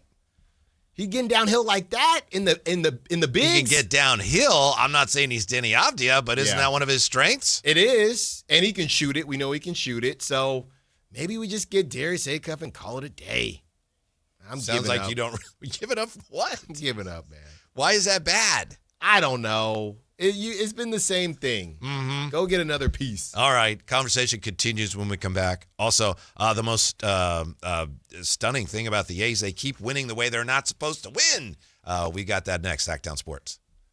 What's the biggest area of need right now for the Kings? How aggressive will the front office be in the draft and free agency? Tune into the Carmichael Dave Show with Jason Ross, Thursday morning at 9 a.m. to hear Kings GM Scott Perry break down the start of a pivotal offseason in Sacramento. Your exclusive home for Kings basketball. Sactown Sports 1140. Oil isn't the only resource hit hard by global events. American farmers are sounding the alarm by fertilizer prices at planting season. Will this disrupt our food supply? Raising prices cause shortages? I'm not waiting to find out, and neither should you. Go to mypatriotsupply.com, get a 3-month emergency food supply. They'll include $200 worth of extra survival protein absolutely free. After serving more than 3 million American families since 2008, you can trust mypatriotsupply.com. Go to mypatriotsupply.com. I'm Ed Evans, CEO of Consumer Cellular. You know, the big wireless companies say they have discounts for people over 55, but unless you're willing to sit on hold and ask, you're probably paying more than you should. At Consumer Cellular, there's nothing to hunt down. We're built for people 50 plus with plans starting at just $20. And our 100% US-based customer service actually answers the phone. Call 1-888-FREEDOM or visit consumercellular.com today and get your second month free for a limited time. Taxes, fees, and other third-party charges will apply. See website for additional details. When life calls for a little extra, a kitchen upgrade, paying off debt, or that dream vacation, Valley Strong Credit Union is here to help. With a Valley Strong home equity loan, you can tap into your home's value with competitive rates, flexible terms, and local guidance you can trust. Get approved in as little as 5 minutes, with funding in as few as 5 days. Your goals are within reach. Visit valleystrong.com to get your offer today. Valley Strong Credit Union. Grow your possibilities. Equal housing lender, NMLS number 456506. A's fans, the 2026 season is here, and single game tickets are on sale now. Be there for an exciting season, packed with theme days, giveaways, and fireworks nights, including bobbleheads, jerseys, hats, and much more. And getting in is easier than ever. Tickets start at just $8 for select April and May games. From opening day to unforgettable summer nights, there's something for everyone at the ballpark. Get your tickets today at athletics.com/tickets and be part of the excitement this 2026 season. This is the sound of Jack, buzz cutting his way to a small fortune. To Jack, every time he cuts his own hair, that's $50 right in his pocket. If Jack sees DIY buzz cuts as a saving strategy, Wells Fargo is right behind him. And with their mobile app, tracking his savings is easy. Oh, ouch. However you make money work, we can work with that. Mobile carriers' message and data rates may apply. Wells Fargo Bank, N.A., member FDIC. If your business depends on reliable vehicles, it's time to upgrade your fleet at myelkgrovechevrolet.com. We specialize in fleet pricing, bulk discounts, and fast approvals, so your team stays on the road and on the job. From work trucks and vans to fuel-efficient sedans and SUVs, we have the inventory, service, and financing to keep your business moving. Call or visit myelkgrovechevrolet.com today and ask about exclusive fleet savings. myelkgrovechevrolet.com, driving business forward. Switchfoot Live. Friday, April 24th, 7 p.m., the venue at Thunder Valley. With Fuel. And Lit. And Thomas Ian Nicholas. For tickets, visit ThunderValleyResort.com. One incredible night with Switchfoot, Fuel, and Lit. Together live. Is the crew on their way so we can fire up the grill? Cabrito, arrachera. They're gonna love it. Better go with birria and carne en su jugo. Classic Jalisco dishes with tradition. That seasoning is great, but Northern Mexican-style meat speaks for itself. Let's make both. Deal. And to boost the flavor, ice-cold Pepsi. Its sweetness pairs perfectly. And to go with it, flour tortillas. And corn ones too. Hey, carne asada deserves Pepsi. If you're serious about getting better at golf, start with the fit. At Hagen Oaks, everything begins with Total Game Fitting. The TrackMan Player Performance Studio analyzes your swing to match you with the right clubs. Ping's Ballnamic Fitting helps you find the golf ball for your game. The Hagen Oaks Putter Fitting Studio helps you roll it true. And with FootJoy's 3D foot scanner, you'll walk the course in shoes that actually fit. From driver to putter and even what's on your feet, Hagen Oaks fits every part of your game. Total Game Fitting, only at the Hagen Oaks Golf Super Shop, Fulton Avenue at Business 80.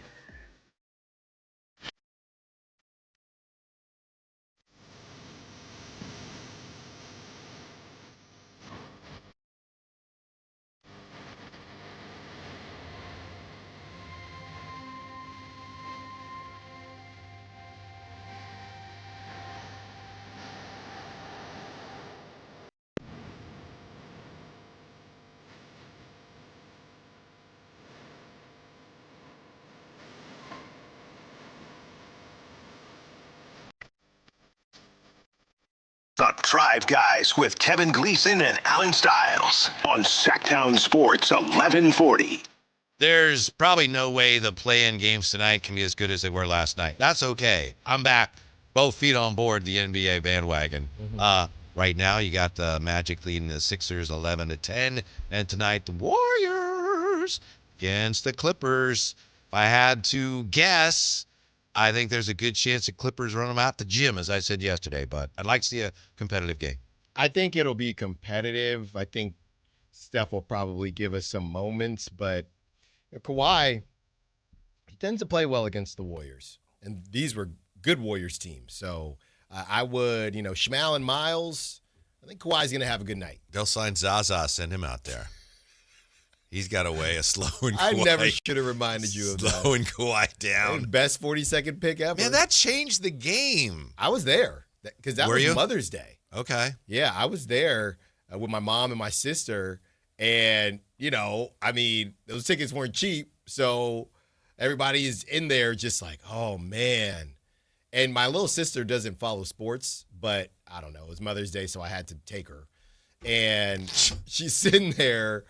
That's so nice of you. As the game,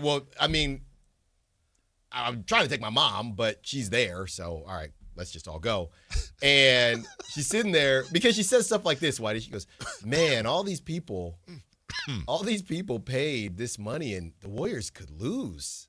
And I'm like, well, yeah, that's sports, right? Mm-hmm. Anything can happen. And then the Zaza thing happened and Warriors went on that run and the rest is history. I'm not sure I'm a fan of the rules now where if you step under somebody, it's a flagrant. I'm all for player safety. Yeah. And I remember playing pickup once. I know it's not the same thing, but somebody stepped under me and I think I have a high ankle sprain. I think I know what it is now. So it sucks. But for decades, the NBA didn't have that, and it was fine. But now players shoot jump shots and fall over all the time. Yeah. And they have for years. Yeah, and the biggest... You don't normally fall over when you shoot a jump shot, but guys do it all the time now. Yeah, and the biggest thing with some of the shooters, like when in his heyday, Harden, if you would watch him shoot, his feet would come forward. Yes. So I'm not in you're moving into so where my feet I can't were. contest the shot. No, you're moving into, you're moving your landing zone. Yeah. Now, that's not what happened with Kawhi, but a lot of these guys, they're moving forward in the jump shot. So what are you supposed to do? Mm-hmm. And like you said, they're so good at shot making these days. Good luck. Mm-hmm. Good luck. Mm-hmm. Yeah, two things I've asked Coach Musselman about that. I don't understand why today in the NBA, guys get fouled shooting three-point shots all the time. There was a timeout way back when it's like, don't foul a jump shooter. If he's going to shoot a jump shot, it's a tougher shot, so just let him. Now, they're so good at it, I guess, you have to contest. Right. Guys shooting threes get fouled all the time. Yeah. The other thing is seeing at the NBA level, inbounds plays where you get a guy cutting to the basket and they basically hand him the ball and he lays it in. That happens all the time. Right. And maybe that also has something to do with the gravity of the three-point shot. Well, I mean, it's funny because some of these guys, you look at the numbers, and if you foul a jump shooter at the three-point line, all these guys aren't shooting 90% from three. You might, if that shot goes in, that's 3 points. Yeah. You take your chances. A lot of these guys, when you watch somebody take 3 shots, they're missing one. Mm-hmm. So the numbers, analytics, hey, I might as well just hack this dude because a corner three, there's a better chance of that happening and going in than them making 3 free throws, which sounds insane. Mm-hmm. Mm-hmm. Speaking of numbers, here are the scores of the last 5 wins for the Athletics of West Sacramento. 2-1, 1-0, 4-0, 1-0, and 3-2. Last night was a 2-1 win. The A's are not supposed to win that way, are they? They keep winning that way. Again, 2-1 last night, 1-0, 4-0, 1-0, 3-2. The A's are shutting people down, Alan. Yeah, I mean, it is not what we expected from them, the pitching and the defense, but they're finding ways to win. I do wonder, though, and they're winning games, they're keeping their heads above 500. But they're back in first place. Back in first place. How about some respect? All right. I got you respect. RESPECT. I got it for you. But I do wonder when, and I've seen some people say, and this is more so with the Giants because they stink and they're losing 8-2 right now. But I've seen people say, hey, don't overreact right now. Some people say, I assess once I see 100 at-bats. I assess at the end of May. I assess, at the 20-game mark, whatever it is. If you're the A's, you're winning games. And just like Dallas Braden said, this is scary because we're not hitting yet. But even still, you look at some of the numbers and you wonder, okay, we're at 100 ABs, guys. We're keeping our heads above water. But, this pitching ain't going to keep us floating forever. We got to hit pretty soon here. Mm-hmm. All signs indicate they will. But, yeah, and I think, we've had the discussion about the standings early in the year. You don't get too excited about wins here and there early in the year. But to me, anytime if you're a team and you're hoping or planning to be competitive, just the wins in April obviously count as much as the ones in October. Just avoiding falling into a hole early is important. I think, not to take a shot, but like the Giants no, right now. That's a scary thing. It's early, but they're in a hole already. Right. That's a scary thing. Those early wins obviously keep you out of that. Right. And I'm looking here, Whitey. The Giants, again, they're about to lose this series. They're losing 8-2 right now. They still have Tyler Mahle out there because it's only the fourth inning. Now you have to go to Washington after that. Oh, man, well, the Nationals stink. Well, the Nationals are 8-9. You go out there, you lose one game, a couple games. Now everything matters so much more because you've put yourself in a hole. If you want to, sit, 2 games below 500 the first couple months, then get going, that's one thing. You're sitting 6-7 games under 500. I don't care if it's only May. That is not easy to climb out of.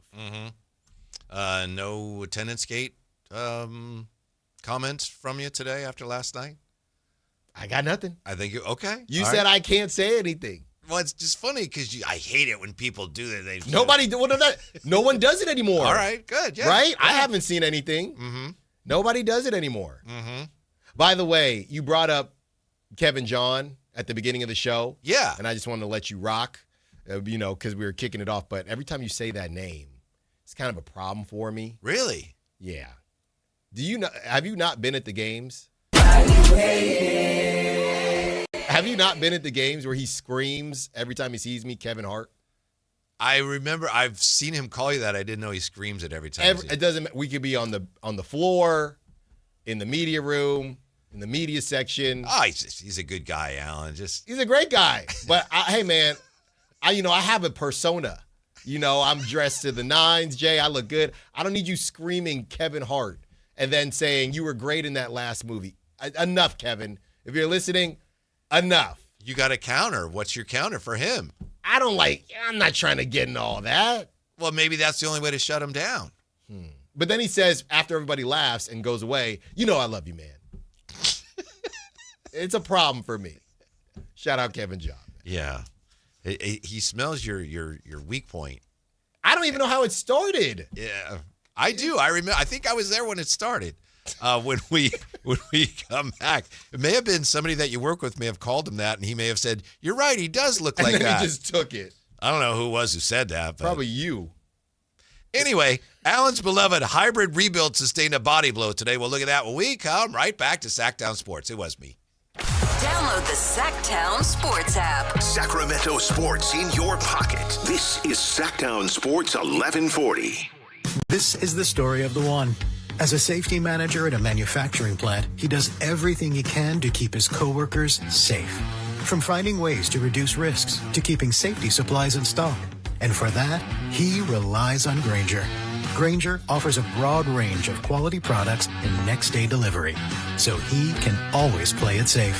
Call 1-800-GRAINGER, click Grainger.com, or just stop by. Grainger, for the ones who get it done. A multi-billion-dollar settlement is paying claims for up to 21 years. If you were exposed to weed killers at work or at home, your rights are affected. If you or your family has or had non-Hodgkin lymphoma, you could receive $6,000 to $165,000 or more. This settlement impacts you even if you're not sick, because this blood cancer can take 10 to 15 years to appear. If you stay in the settlement, you give up your right to sue. Learn more at weedkillerclass.com or call 888-403-8201. Paid for by the Roundup Settlement. I know that hiring can be challenging. You need someone to match your role perfectly. Well, now you can meet them fast on ZipRecruiter. Build your team, build it sooner.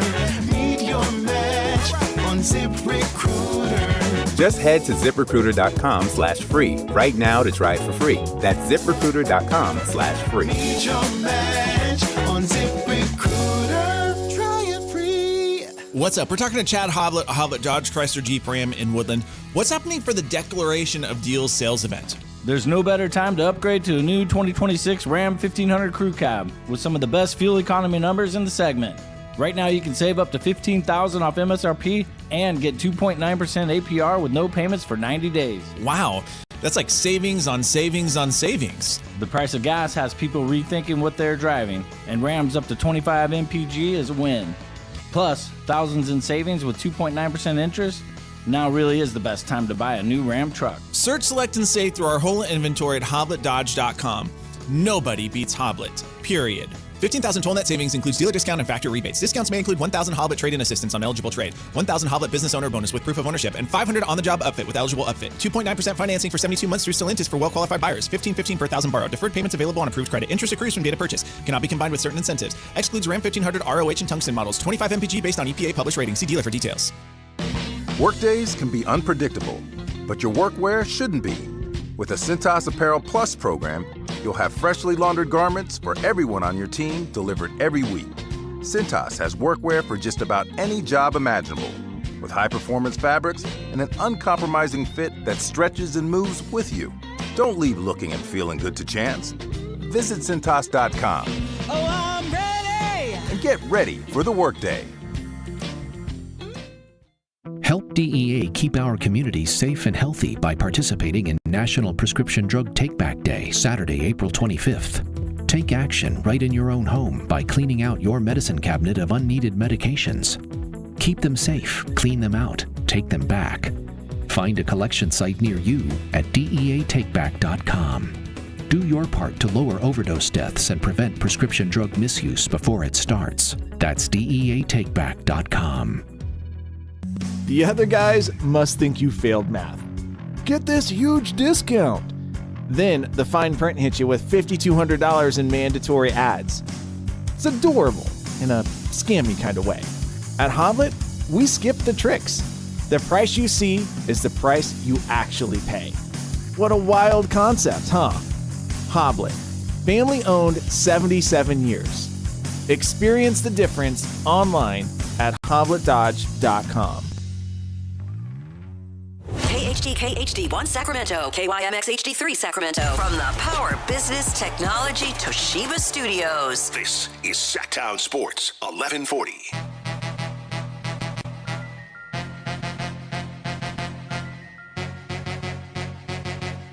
It can't be too high because it wasn't where we wanted. That's just who I am. I'm not going to say, are there some positives? Yeah, but to put something on it, I failed because we didn't get to where we want to go. That's the nature of this business.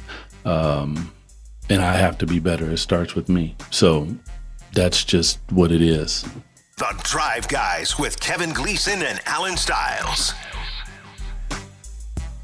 You got the Drive Guys. That, of course, was Doug Christie today, evaluating the season.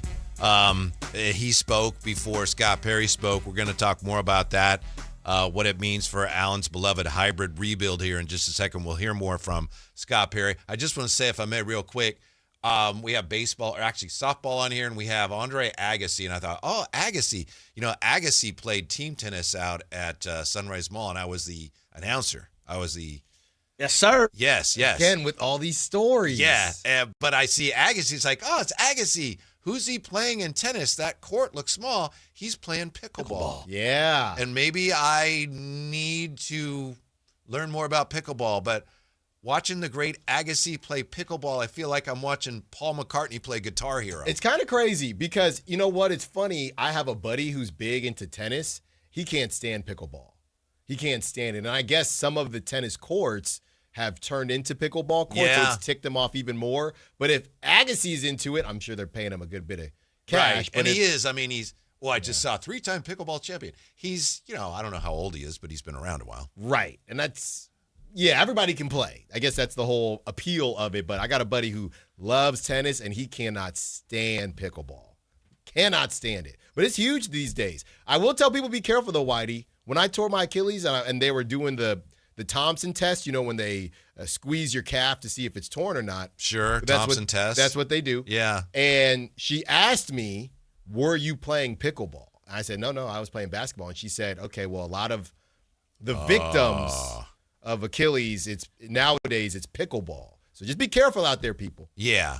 Yeah, well, that's anybody who's trying to relive their athletic past. Not you, but pickleball, I think a lot of people, what I'm saying is I don't think pickleball is inherently dangerous. It's just you have a lot of people that have been a little more, stagnant. It's like, oh, let's play pickleball. Yeah. And they're not really as flexible as they were, and then it's going to happen. Well, that's what it's called, the weekend warriors. Yeah, whether they were doing that or playing basketball or whatever. Okay. Yeah, that's all. You're in the clear. I don't know. How did you sustain your injury? Basketball. Okay, yeah. And I was cooking that game too. No, I was. What were you cooking? You mean you were on the side? Oh, no. Yeah. I had, game 21. I probably already had about 7 that game. Give me the ball. Couple twos. I was on a fast break and oh, who kicked me? Yeah, I was going to ask you, did you feel like I looked back because there was another court. I thought a ball rolled from the other court. That's what I've heard. Somebody came up to me. They said, hey, man, it's no ball. Yeah. Yeah. Did you say, no, I'm good, and then keep playing? I said, nah, it's probably just partial. It'll heal. It'll heal. Just let me sit down a little bit. Give me a couple minutes. It'll heal up. You guys got me to some ice. I just need some ice. I'll be fine. Some Bengay. Yeah. But now you're fully recovered. Oh, yeah, I'm Although back you now. go down the stairs sideways, I've noticed. I think I might have did that before. I don't know. I've never seen anyone else do that. You know what? That's what everybody says when they go down the stairs with me. Why do you go down the stairs sideways? Jay, isn't that a thing? Don't you go down the stairs sideways? Maybe at an angle. Yeah, see? I think it's a thing.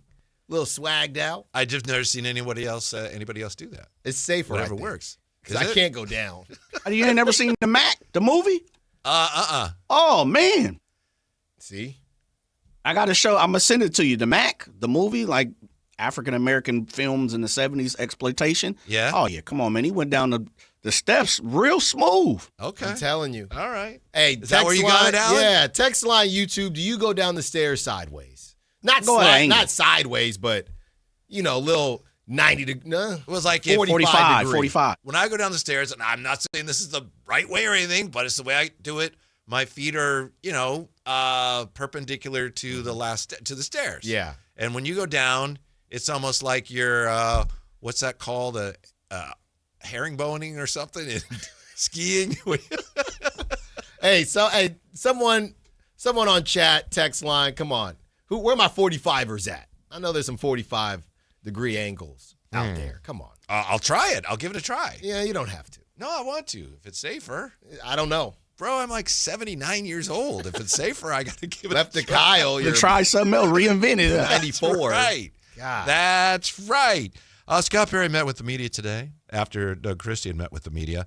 And one of the things he discussed is getting younger. This is interesting because, as Alan and I said, there's a lot of talk today about the Kings and the young players, and they're so young. And you look at how old the Kings players are compared to the youngest players in other teams, and the Kings are not that young. And so Scott Perry talked today about the importance of the Kings roster getting younger. The draft's going to help us do that a little bit too, because not only do we have the lottery pick, we also have a couple picks in the second round.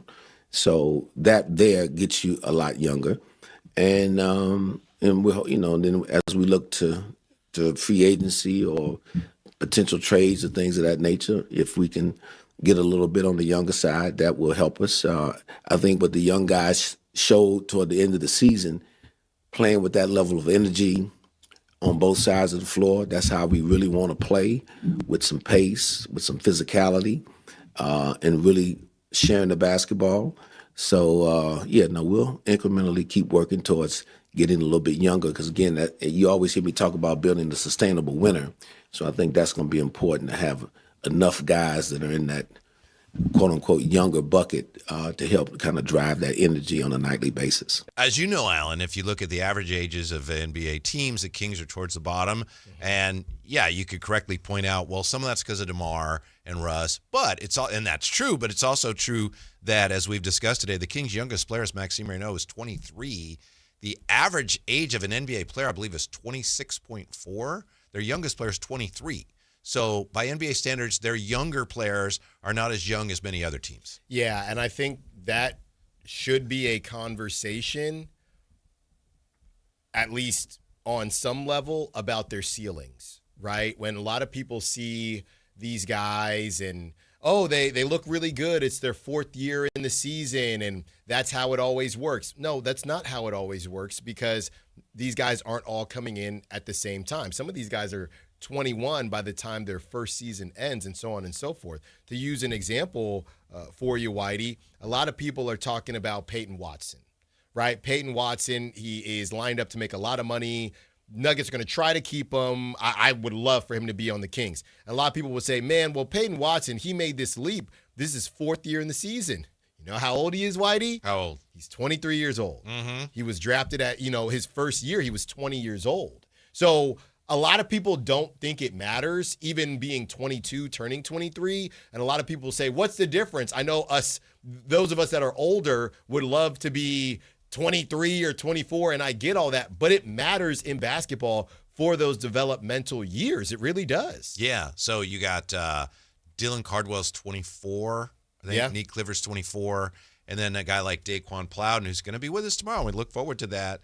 It's easy to think of him as, he's just a kid because he hasn't spent a lot of time in the NBA. He was in the G League, but he's, 26? Again, he's not ancient or anything, but it's just not correct to think of him as like a 21-year-old or anything. No, and I think that goes to the Kings G League in general, because he's 27 years old, because he's actually about to be 28 in August.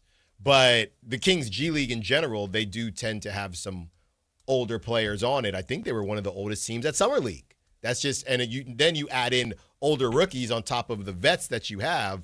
That's just how it's going to be. Mm-hmm. When you go, they won the G League championship and things like that. Well, you look at the team and they're kind of not, they're still developing, but they don't have a bunch of 20 and 21 Right. And I think that's not a criticism, but I think it's important to remember as a fan when you tend to think, as we all do, the G League team, there must be a bunch of young kids up there. Mm-hmm. They should maybe bring some of those guys up. And I'm just thinking back to last season. They won a championship with somebody like Scal on the team. Right. Nothing against Scal, but he was on that team, but he was not a young kid. No. And everybody just kind of assumes that. And I understand why. It's not the equivalent of the minors in baseball, where now Bull Durham, there's those situations, but most of the time it's going to, in the minors, is going to coincide. You better be in the majors by about 25, 26, if you're going to be one of those guys. That's Alan's new thing. He loves Bull Durham, and he brings it up every chance he gets, whereas Jay and I feel that maybe a little overrated. It's a good movie. I believe the guy that wrote that also wrote White Man Can't Jump. The guy can write. Really? What's his name? Ron something? Anyway, I think he was a minor league baseball player. He knows ball. Yeah. So he gets it. For example, Whitey. Ron Shelton, I think? Yeah. For example, Whitey, we only saw Isaiah Stevens about 1 or 2 times this season. Guess how old Isaiah Stevens is? In my mind, he'd probably be about 23. He was in the G League, so he can't be any more than 23. He's 25 years old. Yeah.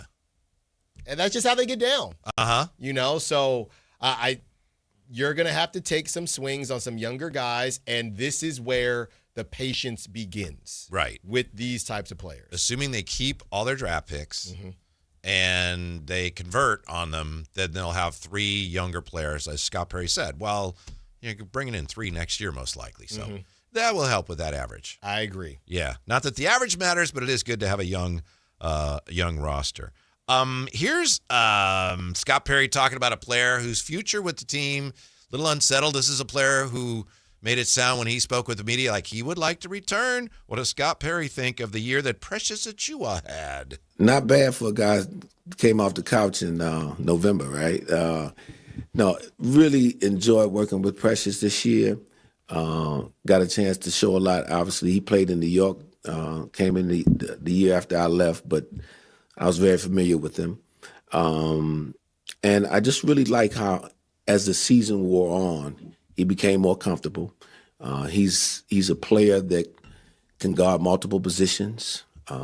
He can play with the necessary athleticism, energy, and force. I think that it's very important in today's game. And I know he's expressed this to you guys, and I'm going to express it as well. I know he'd like to be back here. We'd like to have him back here, so hopefully we will continue to do business together. It's happening, Alan. Yeah. It's happening. Money talks, though. You got to free up some cap space. Right. That stretch provision. Cash in as Tony says, cash in some of those ransom notes. Yeah. With the That's hostage. a good one. Yeah. Like I said, the list is the list. I had overlooked. I didn't realize that there was a Knicks connection, and I should have done the math. And, Scott Perry, obviously, he doesn't forget, as we learn. It's one thing we've learned. He doesn't bring in all these guys, but he talks fondly about guys that he's, had scouted a long time ago. Yeah. He doesn't forget that stuff. He has a bit of it seems like there's a bit of a pipeline. That's how I would call it. A bit of a pipeline that he is, I don't want to just say, I'm not just saying comfortable with, but he is familiar with. Yeah. You know, and to be fair, if you think about it, guys, Russ is a weird one because of everything that kind of happened there, but Scott Perry is 3 for 4 or 4 for 5 if you include draft picks. Neek Clifford, I was thinking, because I've been really hard on Neek Clifford. He had a play towards the end of the season. Remember, I can't remember against who, but he had that. He'll just do the most random dope move that you've ever seen, and you think, oh, he had that spin move wide. He was a fast break. Oh, yeah, and he busted out that spin move, and then later, I'm thinking, whoa, where did that come from? And he'll dunk on people, so I gotta chill out and give Neek Clifford a little bit more runway here. But I would call him a hit. I mean, he can play. Yeah. You know what I mean? He can play. You have Maxime, so that's 2 for 2 for the draft. Dylan Cardwell, 3 for 3. You picked him up. Schroeder was a miss, so 3 for 4. And then Precious Achiuwa, call him 4 for 5, and I'm just not counting Westbrook. But 4 for 5 on your acquisitions in your first year, I'll take that. Hollinger months ago wrote about Neek Clifford and how Hollinger was fascinated by Neek Clifford's persistence when it came to just yamming one on somebody. And it took him a long time before it connected. I know Katie talked about that. Yeah. But he would just here we go. And he would either get fouled or something would happen. But he was determined to yam it on somebody. And then he caught a couple. Yeah. Towards the end, he caught a couple. Real quick, before we wrap up the conversation with Scott Perry here and wrap up his comments from today, you go back here and look at the 2020 draft. People look at the upcoming draft, and every year they're looking at next year's draft saying, it's not going to be that good. The 2020 draft, if I recall, I'd have to look this up. I think people said, well, there's some pretty good players towards the top, but it's probably not going to be that good of a draft. But now you got Ant went first, Wiseman second, LaMelo went third, Patrick Williams, Okoro, Okongwu was a good player, Killian Hayes was 7th, Obi Toppin, Denny Avdia was 9th in that draft, Jalen Smith, Devin Vassell, Tyrese Halliburton. So you look back on it now, Aaron Nesmith was 14th, Cole Anthony, Isaiah Stewart, Tyrese Maxey was 21st. Man, that was a pretty good draft. That was a good draft. And your Warriors still got a whammy. That's because they didn't listen to me, Alan. That's true. I tried to tell them. Multiple opportunities to keep to stay light years ahead. Yeah. I couldn't do it. Not always right, and maybe it was just lucky, but I was in that draft, the guy I wanted the Kings to get, and I wanted the Warriors to get Tyrese Halliburton. Wish him all the best recovering from his face shingles. Yeah.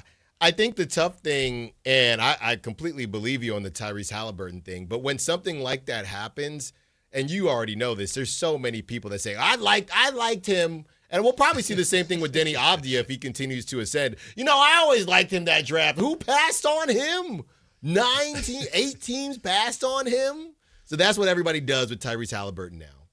But it's almost like it has to be you still have to be drafted in a respectable slot to be considered, people missed on you. I think 11 is close to that because nobody says that about Maxey, right? And nobody really says that about Giannis. And he was in the Precious, teens. pardon me, Precious was the 20th pick. Sadiq Bey was 19th. Yeah, that's a good draft. Yeah.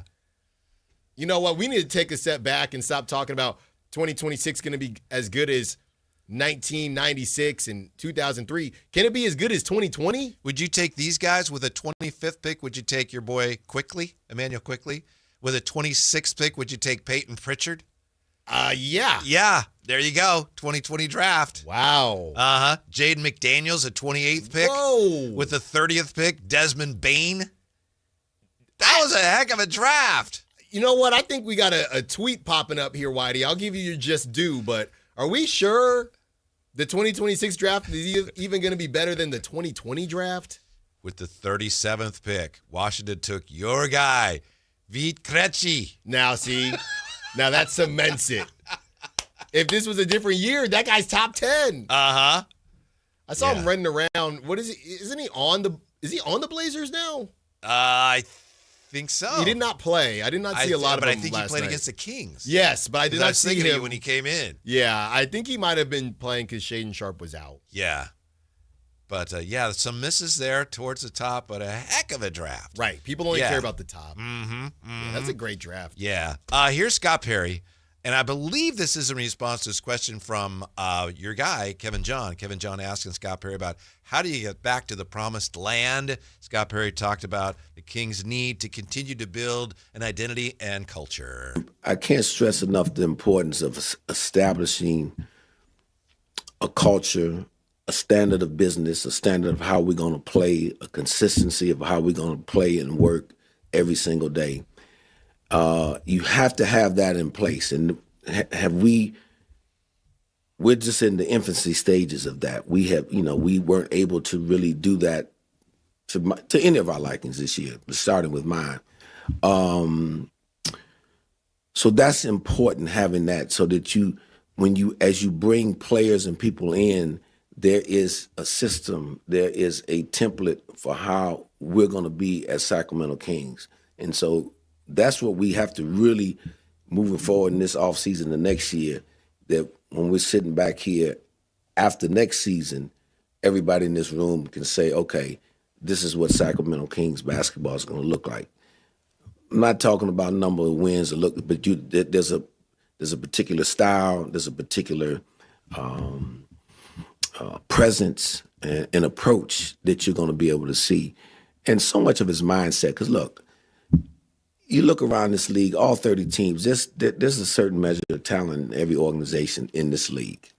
And a lot of times, for me, the separator, and when you mentioned Detroit, where I was for so many years, and then obviously in New York, what it became the mindset.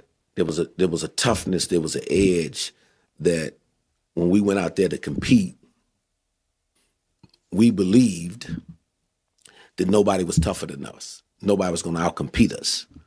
And so if you go with that mindset each and every night, you give yourself a chance to win. It doesn't guarantee it, but gives yourself a chance. And that's where we have to get to, a consistency of how we're going to play and approach. And again, that mindset of being tough together and, just unwavering in that. So hopefully that answers your question. To me, Alan, what he's saying there is basically putting your whole notion of the hybrid rebuild to rest. What I hear him saying is, we're just in the infancy of this. So hopefully by this time next year, we'll know what Kings basketball is. That's telling me that this process, this rebuild, this reevaluation, this reshuffling of the roster continues next year as well.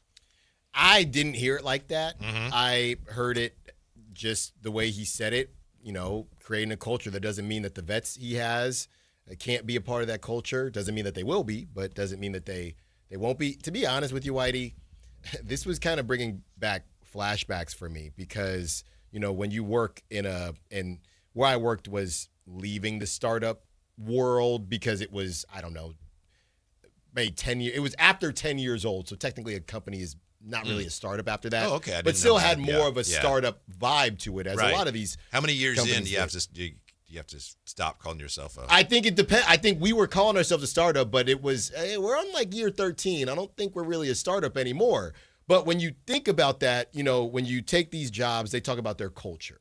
And a lot of times for a lot of these companies, culture just means we got beverages in the fridge and we got a ping pong table and we got a happy hour. You know what I mean? What does it really mean? And I got to be honest with you, fellas. I'm just not really sure what any of that means. Like everybody wants, I shouldn't say I don't know what it means. I should say, how is it different than any other team, right? Everybody wants to be tough. Everybody wants to win games. You know what I mean? What's the Spurs culture? I don't know. Wemby is their culture. So I just, sometimes I get a little bit cynical or sarcastic when I hear this stuff because it's just about the talent. You know, we can sit here and talk about culture and all that. Oh, Detroit has this great, and I know they got Beef Stew and others, but that Beef Stew don't mean nothing if you don't have Cade Cunningham. Yeah, I'm with you. I know there's a lot of talk, just a blah, blah, blah. Blah, blah, blah, as Michael Irvin would say. So blah. Yeah, it's all so blah, blah, blah when people are talking about culture. But I think there's more to it than talent. The first person who tried to establish a culture on a sports team and called it that, to my knowledge, is Bill Walsh with the 49ers. And Michael Lombardi writes about this in one of his books. Bill Walsh was about everybody in the organization being on the same page. Mm-hmm. Everybody, not just on the football team, but everybody in the organization. And I think when you have a good culture, people can talk about what makes a good culture and this and that. It has to be everybody wants the same thing for themselves and for each other. Mm-hmm. And I think a great example of, the Warriors had, your beloved Warriors had strength in numbers, and they had talent. But when it really clicked was when Iguodala was like, I'll come off the bench. Mm-hmm. It's like, okay, yeah, because he said it's better for the team, might not be better for me. And then it's like everything fell into place. He set the example. I'm doing this for all of us. We're better. That's, to me, is what culture is. You do have to have talent. You can have a great culture and still lose all your games if nobody's any good. But it's about getting to a point where everybody knows what you're doing and is willing to do it for the good of the team, not just the good of themselves. No, that's well put, and that's well said. And that's what I'm saying is not a dig on Scott Perry. They all say it. Oh, right? I agree with you on that. I agree with you 100% They all that. say it. Yeah. I just get to the point where, yeah, that's all fine and good. And I don't know, Whitey, what you just said, I know it's a different situation. What you just said, could it help the culture if you do bring back, and I know Westbrook's come off the bench before, and he actually was coming off the bench to start the season, but if you brought him back and he said, hey, I'm legitimately back to play about 10 minutes a game and be a mentor. That's what I want to do. That we don't know what Westbrook wants. We don't know, when he says I'll be back, he was joking about, I'll see you at media day. Will you still be here if that's the situation?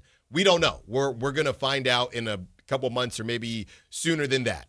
But, yeah, I understand all of it, and I get what you're saying, and those are great examples. Sometimes I just get a little cynical when I hear it. I agree with you. It does. All right, I get just go get a guy. Everybody talks about it. We've heard that here, many different regimes. We're building a culture here. Right. No, you're not. Right. Who's out there not building a culture? Yeah. You know what I mean? Maybe there's something to that, Whitey, because the Rockets don't have a culture, and I know they lost Fred VanVleet, but maybe if they had a culture, they wouldn't be sitting in the 6th seed or whatever. Maybe. I don't know. I think when Mike Brown was here that first year, I think they had a pretty good culture. It just wasn't rock solid, and it didn't last long. But I think Malik coming off the bench as effectively as he did that Beam Team year, I think that went a long ways towards showing everybody. Another thing was Domantas Sabonis breaking his thumb. I'm going to play. Yeah. Those are the things that create culture beyond what anybody says about it. But it's a chicken or the egg thing because, culture looks better when you're winning.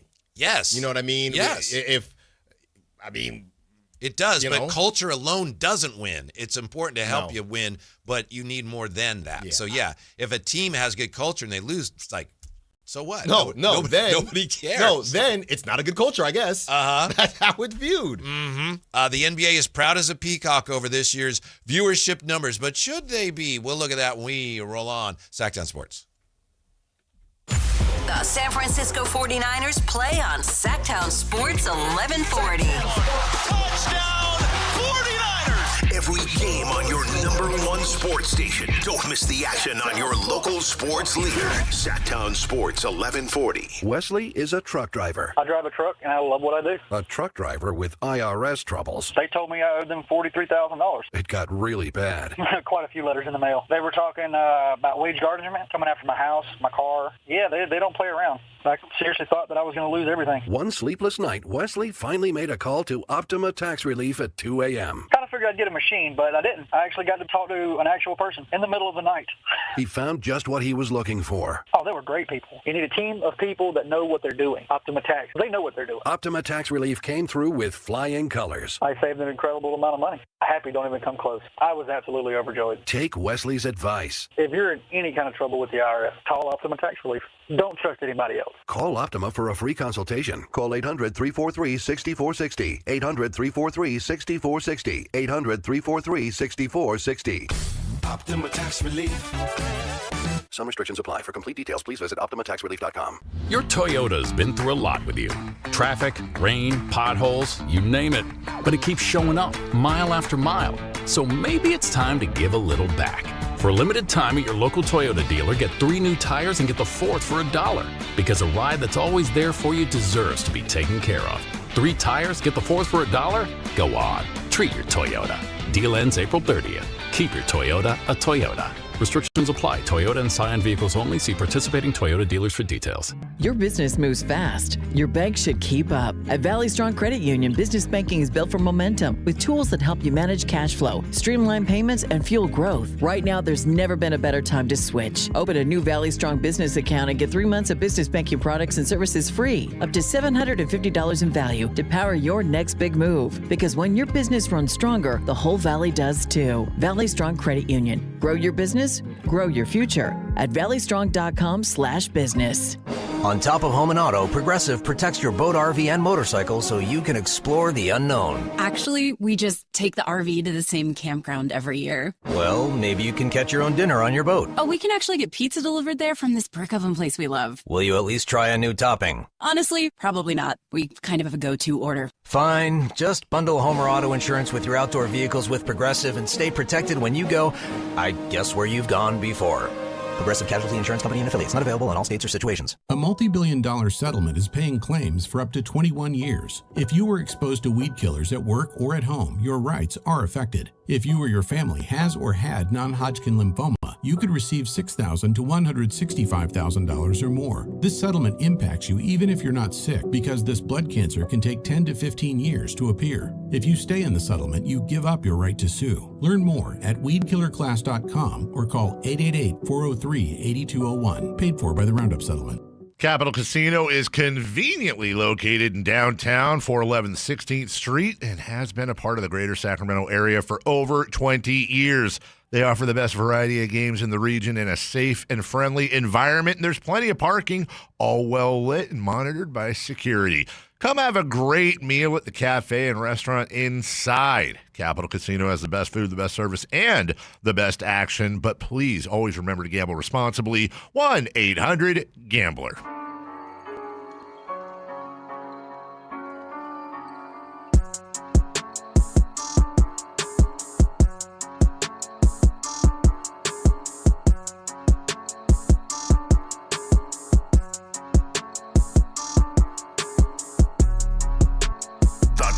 Guys with Kevin Gleason and Alan Stiles. The NBA has another one of their investigations going. This one doesn't involve the Kings. The NBA investigating LaMelo Ball's trip of Bam Adebayo, which of course resulted in Bam Adebayo injuring his back during that play-in game. Crazy 127-126 overtime win for Charlotte. So they're getting ready now to play Friday against the loser of tonight's Orlando-Philadelphia game. We got 5:03 left in the first half. Sixers up 2 over Orlando.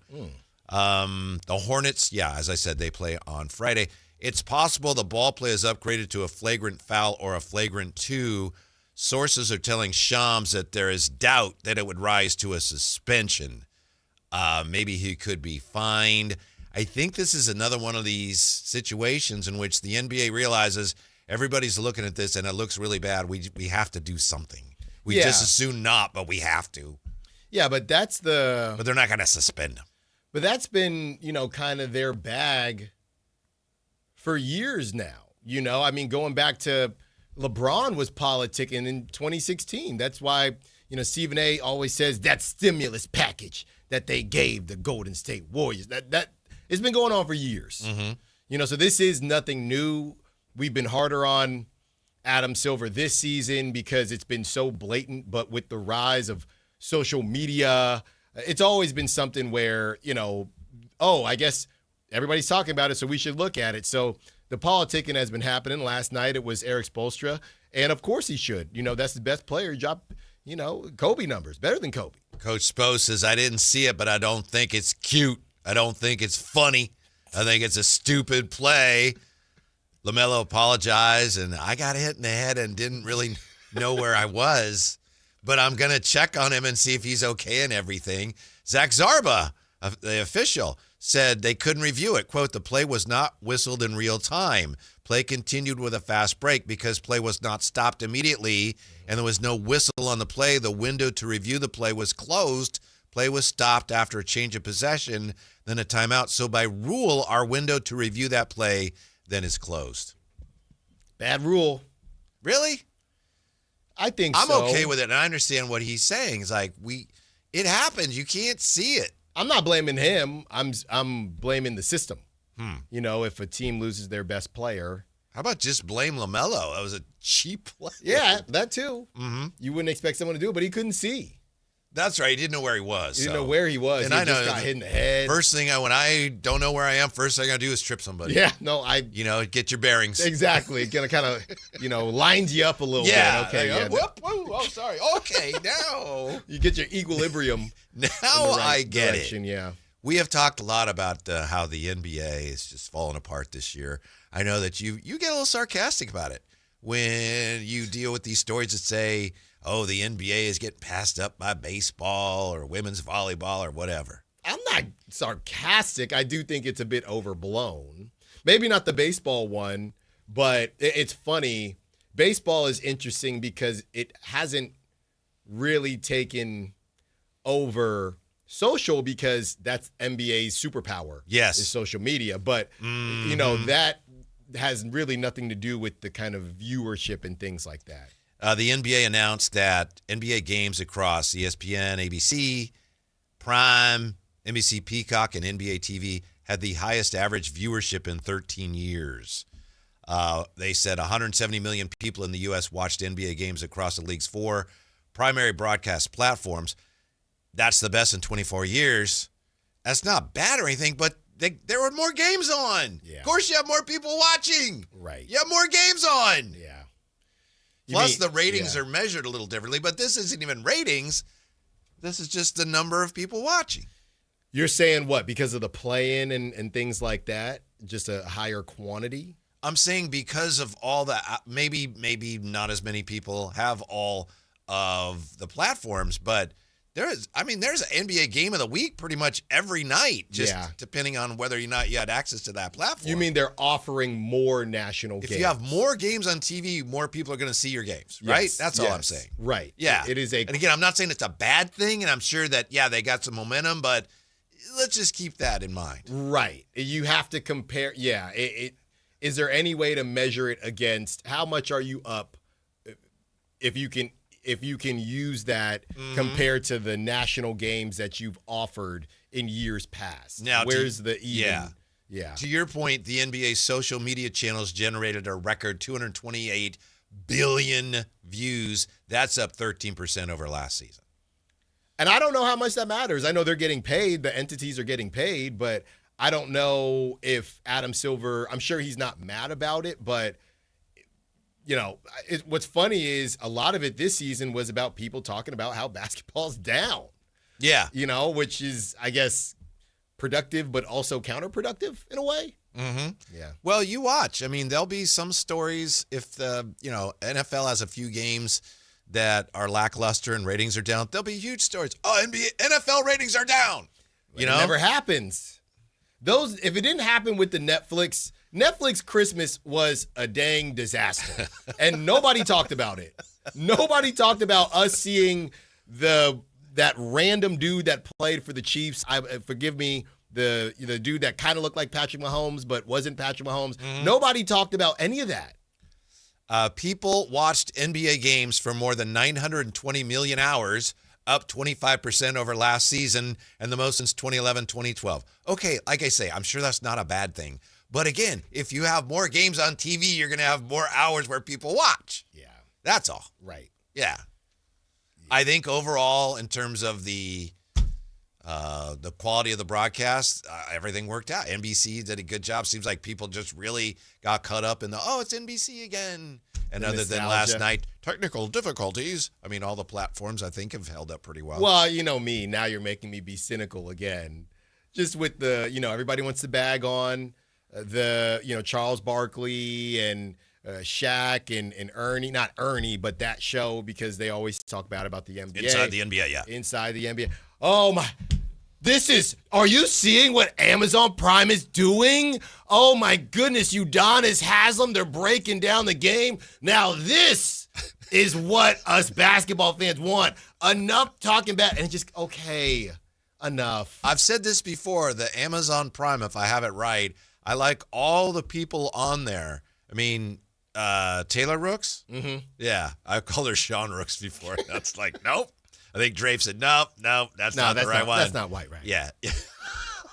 No, come on, White. You got to get the names right. Steve Nash and Blake and Udonis Haslem and Dirk. And they're all great, but it's like, you got too many people on there, and there's not enough time for all of them. Did you see a couple days ago, and again, it's Udonis Haslem, because remember when DeAndre Ayton said, I had to realize I'm not the guy? Remember that quote? Okay. And I guess he played better, and then he pops on after a game, and Udonis Haslem, hey, man, I want you to know that you are the guy. He offers them these words of encouragement. Everyone is saying, man, this is what it's about, man. UD giving him some wisdom. And then you see a subset of Laker fans, no. He was playing better after he said that. Attendance over the past 3 seasons in NBA arenas is higher than any other 3-season span in league history. Again, that's not bad. I'm just not sure how much stock I put in any of the official attendance numbers. Yeah. And you know what it is, Whitey? It's the same thing. And we have a pretty strong signal already, but if we made our signal even stronger for Sactown Sports 1140, and now you can get it anywhere in California, and we said, hey, listening's up. Yeah. Listening's up. Well, it better be up. Right, exactly. It's available in more places. The audience for the All-Star Game on NBC averaged 8.8 million viewers, largest for the league's midseason showcase event since 2011. I guess that was a win. A lot of people watched that, and I remember I was kind of boycotting the game, and then social media people were saying, you've got to watch this, it's great. Yeah. And I watched the last game, and it sucked. And it was I missed the all the good worst stuff. one. Yeah. Slam dunk competition was so terrible. Mm-hmm. So maybe this is a little exaggerated, but obviously the NBA is still, despite all the tanking issues and gambling concerns, it still appears to be in a really healthy place. Oh, yeah. Yeah. Oh, it's fine. Everything is fine. I just think we're somewhere in the middle. I think they probably have some things that they need to figure out, but it's not doomsday, and it's not going to get overtaken by Major League Lacrosse or anything like that. Yeah, a lot of it comes down to, those are fine, your numbers for the year. How are the finals going to do? And we'll see who's in it, and we'll see, because that's another measuring stick. I'm glad you brought that up. Now, I didn't look through the actual games. I just saw people talking about it. I'm glad you brought that up, because there is, I know it's not Tinfoil Friday yet. Not yet. But did you see this about Lakers-Rockets? No. How people are saying that series is, and I got to check, but allegedly that series, if you look at the days they're playing, is being very much dragged out. Oh, okay. Because they're trying to get Luka and Austin Reeves. Because Adam's saying, please, Lakers, I need you. So we got to, check it against other round 1 games. But that has been the talk of the town. KD and LeBron are older. They need a little extra time. That's all. That's right. They're just dragging it out for a couple reasons. Obviously, that's a marquee matchup. But also they're hoping, the Lakers can get healthy and get rolling here. Because, what, guys? OKC Detroit? Oh, people have a field day with OKC Detroit. Yeah. That's a nightmare. Mm-hmm. That is a nightmare. The Ringer's brand new top 100 NBA players list is here. Can you guess which two teams are not represented? We'll be back with the answer next on Sactown Sports. What's the biggest area of need right now for the Kings? How aggressive will the front office be in the draft and free agency? Tune into the Carmichael Dave Show with Jason Ross, Thursday morning at 9 a.m. to hear Kings GM Scott Perry break down the start of a pivotal offseason in Sacramento. Your exclusive home for Kings basketball. Sactown Sports 1140. This is the story of the one. As a maintenance tech at a university, he knows ordering from multiple suppliers takes time away from keeping their arena up and running. That's why he counts on Grainger to get everything he needs, from lighting and HVAC parts to plumbing supplies, all in one place. And with fast, dependable delivery, he's stocked and ready for the next tip-off. Call 1-800-GRAINGER, click Grainger.com, or just stop by. Grainger, for the ones who get it done. I'm Ed Evans, CEO of Consumer Cellular. No, we're not one of the big guys. Truth is, we don't want to be. If you're over 50, Big Wireless probably has you paying for more data than you might need. You could be throwing away thousands over a lifetime. Our entry-level data plans start at just $20 a month. And for a limited time, switch and get your second month free. Call 1-888-FREEDOM, visit consumercellular.com or a store near you and get your second month free today. Plans include $5 credit for auto pay and e-billing. See site for additional details. When life calls for a little extra, a kitchen upgrade, paying off debt, or that dream vacation, Valley Strong Credit Union is here to help. With a Valley Strong home equity loan, you can tap into your home's value with competitive rates, flexible terms, and local guidance you can trust. Get approved in as little as 5 minutes, with funding in as few as 5 days. Your goals are within reach. Visit valleystrong.com to get your offer today. Valley Strong Credit Union. Grow your possibilities. Equal housing lender, NMLS number 456506. Buying golf gear is easy. Buying the right golf gear, well, that's different. At Hagen Oaks, they don't just sell equipment, they fit your entire game. With TrackMan technology in the Player Performance Studio, your clubs are matched to your swing. Ping's Ballnamic Fitting helps you find the golf ball that performs best for you. Hagen Oaks Putter Fitting Studio dials in your stroke, and FootJoy's 3D foot scanner finds correct shoe size for your feet. It's a smarter way to play better golf. Total Game Fitting at the Hagen Oaks Golf Super Shop, Fulton Avenue at Business 80. You ever notice how the other guys scream about massive discounts on their Dodge, Chrysler, or Jeep Ram vehicles? Then you get to the fine print and boom, another $5,200 in mandatory ads. At Hoblet, we don't insult your intelligence. The price you see is the price you pay. No mystery add-ons, no bait and switch, no gotcha when you sit down to buy. Hoblet, family owned for 77 years. Transparency, straightforward pricing. Buy it right, buy it at Hoblet. Country in the Park is back. May 8th and 9th at Cal Expo. Miranda Lambert, John Party, Chris Young, Turnpike Troubadours, Dylan Scott, and more. Line dancing live DJs, Mechanical Bulls, huge festival area, and food trucks. Tickets start at only $68. Country in the Park, May 8th and 9th at Cal Expo with N&S Tractor and Case Construction and Courtyard by Marriott Sacramento Cal Expo. More info at CITBFest.com.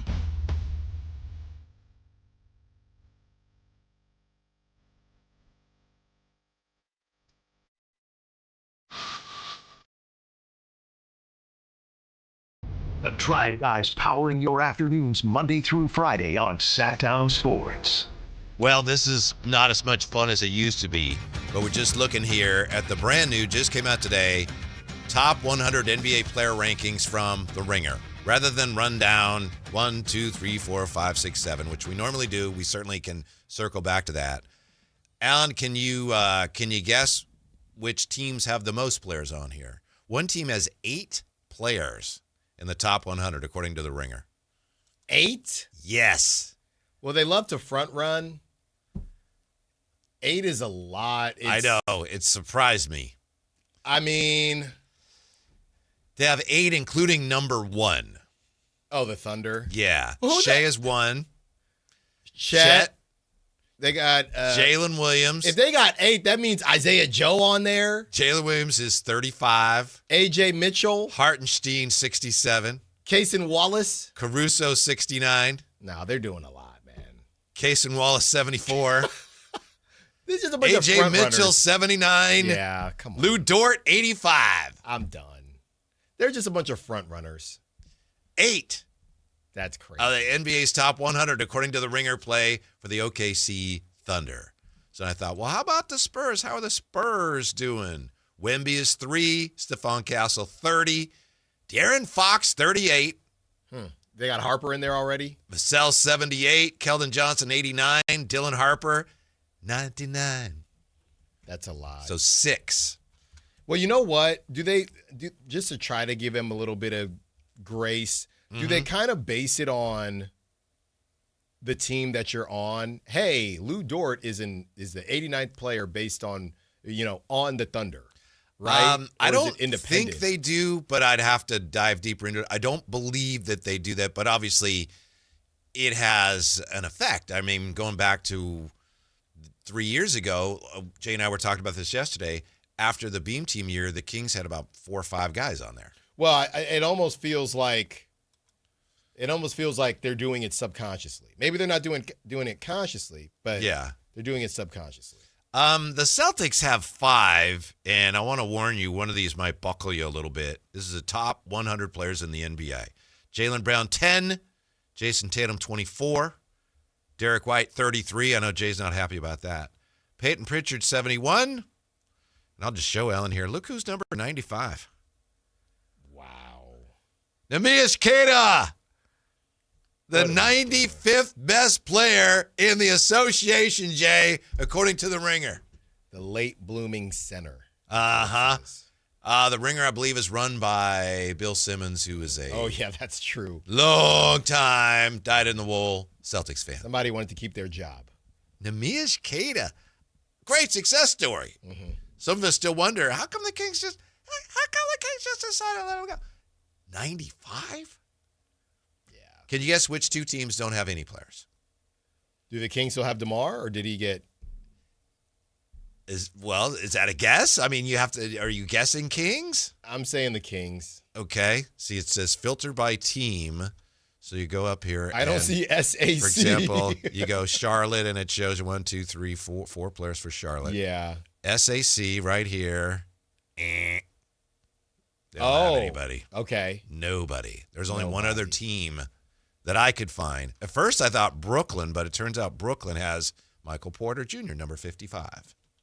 Okay. I'm looking. That's when he realized it was one other team that's not represented. Well, I mean, it's got to be. I mean, Pelicans still have to have somebody, so it's not the Pels. Let's check the Pelicans.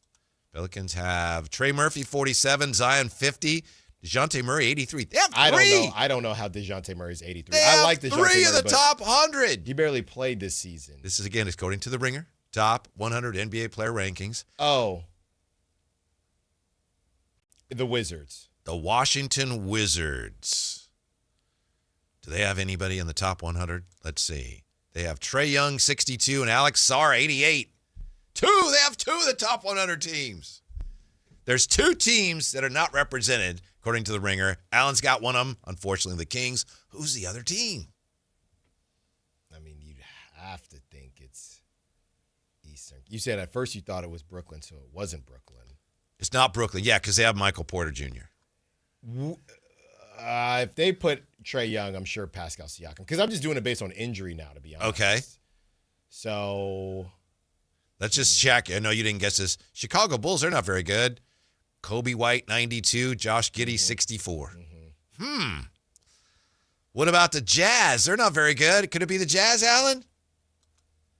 Lauri Markkanen, 36. Keontae George, 53. How are they throwing Lauri in there? That's what I don't get. Because he's a true marksman stuck in a liminal space between tanking and competitive basketball. Who missed? It's got to be a team that is no longer playing. That's true. I already went through all the lottery teams. Not all of them. Try this team on. Oh, wait, no. No, Dallas has Cooper, right? Let's see. Dallas has in the top 100. Yeah. Cooper Flag, number 42. I give up. The Memphis Grizzlies. Wow. According to the Ringer, the Memphis Grizzlies and the Sacramento Kings are the only two teams without a top 100 player in the NBA right now. Look, I don't know who played but more Neemias games. Queta is on the list. I don't know who played more games, Ja or Lauri Markkanen. I know Ja wasn't great in his games, but that's a little sticky to me. Are you saying you don't agree with this list? No, I don't. No, I do not. I do not. You know, Whitey, when you talk about, and we'll probably do this more, but as the play-ins are going on right now. I'm sorry, just 1 second. I apologize. Jay, do you agree with that list? I'm going to say no. Okay, thank you. Yeah, go ahead, Al. Neemias Queta, all respect. Yes. Yeah. I don't know what to do. I'm trying to figure out the teams that were supposed to, make these leaps, whether they made them or not. Because I don't know really what to do with the Hawks. Success is not linear, folks. For example. I don't know what to do with, the hot teams going into the season. We'll have to review the hot teams that were going into the season one of these days. Mm-hmm. I'll tell you this. There were a lot of really smart people. I remember, especially during the summer, Drapes knows a lot of them, and he would bring them on. And there were people that are really smart that said, oh, Boston's going to be terrible this year. 56-26. Joe Mazzulla, illegal screen. 916, Marty from Philly. It's late over there, Marty. Marty from Philly says, how many ex-Kings are on the list? Well, De'Aaron. Good question. I'd have to. Neemias Queta. Yeah. That's 2. I don't know if Halliburton's on there. I mean, I would think he can't be right now. Over DeMar DeRozan. Yeah, DeMar. Yeah, that's ridiculous. Yeah, not on the list. That surprised me. I'll go through that, but let's see. Sorry, I can't find them now. Where are the Indiana Pacers? Maybe they don't have one. Pascal Siakam, 27, and Nembhard, 63. So remember when you said Nembhard was could save the Kings? Yeah, he's a fascinating, versatile young guard, Alan. Yeah, that's a good. Now, obviously, we don't know what he's going to be, but if Darius Acuff is Andrew Nembhard, right? I don't know. After everything we've heard about this draft, we'd probably think, oh, man, we thought we'd have a real something here. Now, some people think if Nembhard gets, had his own team, maybe he could cook a little bit. But, yeah, there's just a lot of good players, Whitey. Yeah, that's a great question by Marty in Philly. I think that's got to be it, doesn't it, Alan? Am I missing somebody? It has to Former be King. Yeah. I mean, HB wasn't on there. We checked that team. Not that he'd be on there, but just thinking of all possibilities. I think it's that, but we'll double check. Yeah. Hang on tomorrow, Marty. How's your Giants doing, Alan? We'll talk to you tomorrow, guys. Hey, it's not over yet. No, right? actually, no, wait. The Reds are in. Alan got excited. He saw 2 men on, but oops. 8-3 Reds. Ellie De La Cruz up to bat, who already has a ding-dong Donkey Kong on the day, trying to cash in even more against Brubaker. Yeah. Kyle Draper did join us today. That'll be on our website if you missed any of that. Thanks to everybody who called, everybody who listened. We're back with you tomorrow. You back with us tomorrow, Jay? I am, sir. Yeah, look forward to that. We got more outstanding Sports Talk Radio coming up. Westwood One Sports Radio. That's next on Sactown Sports. Have a great evening.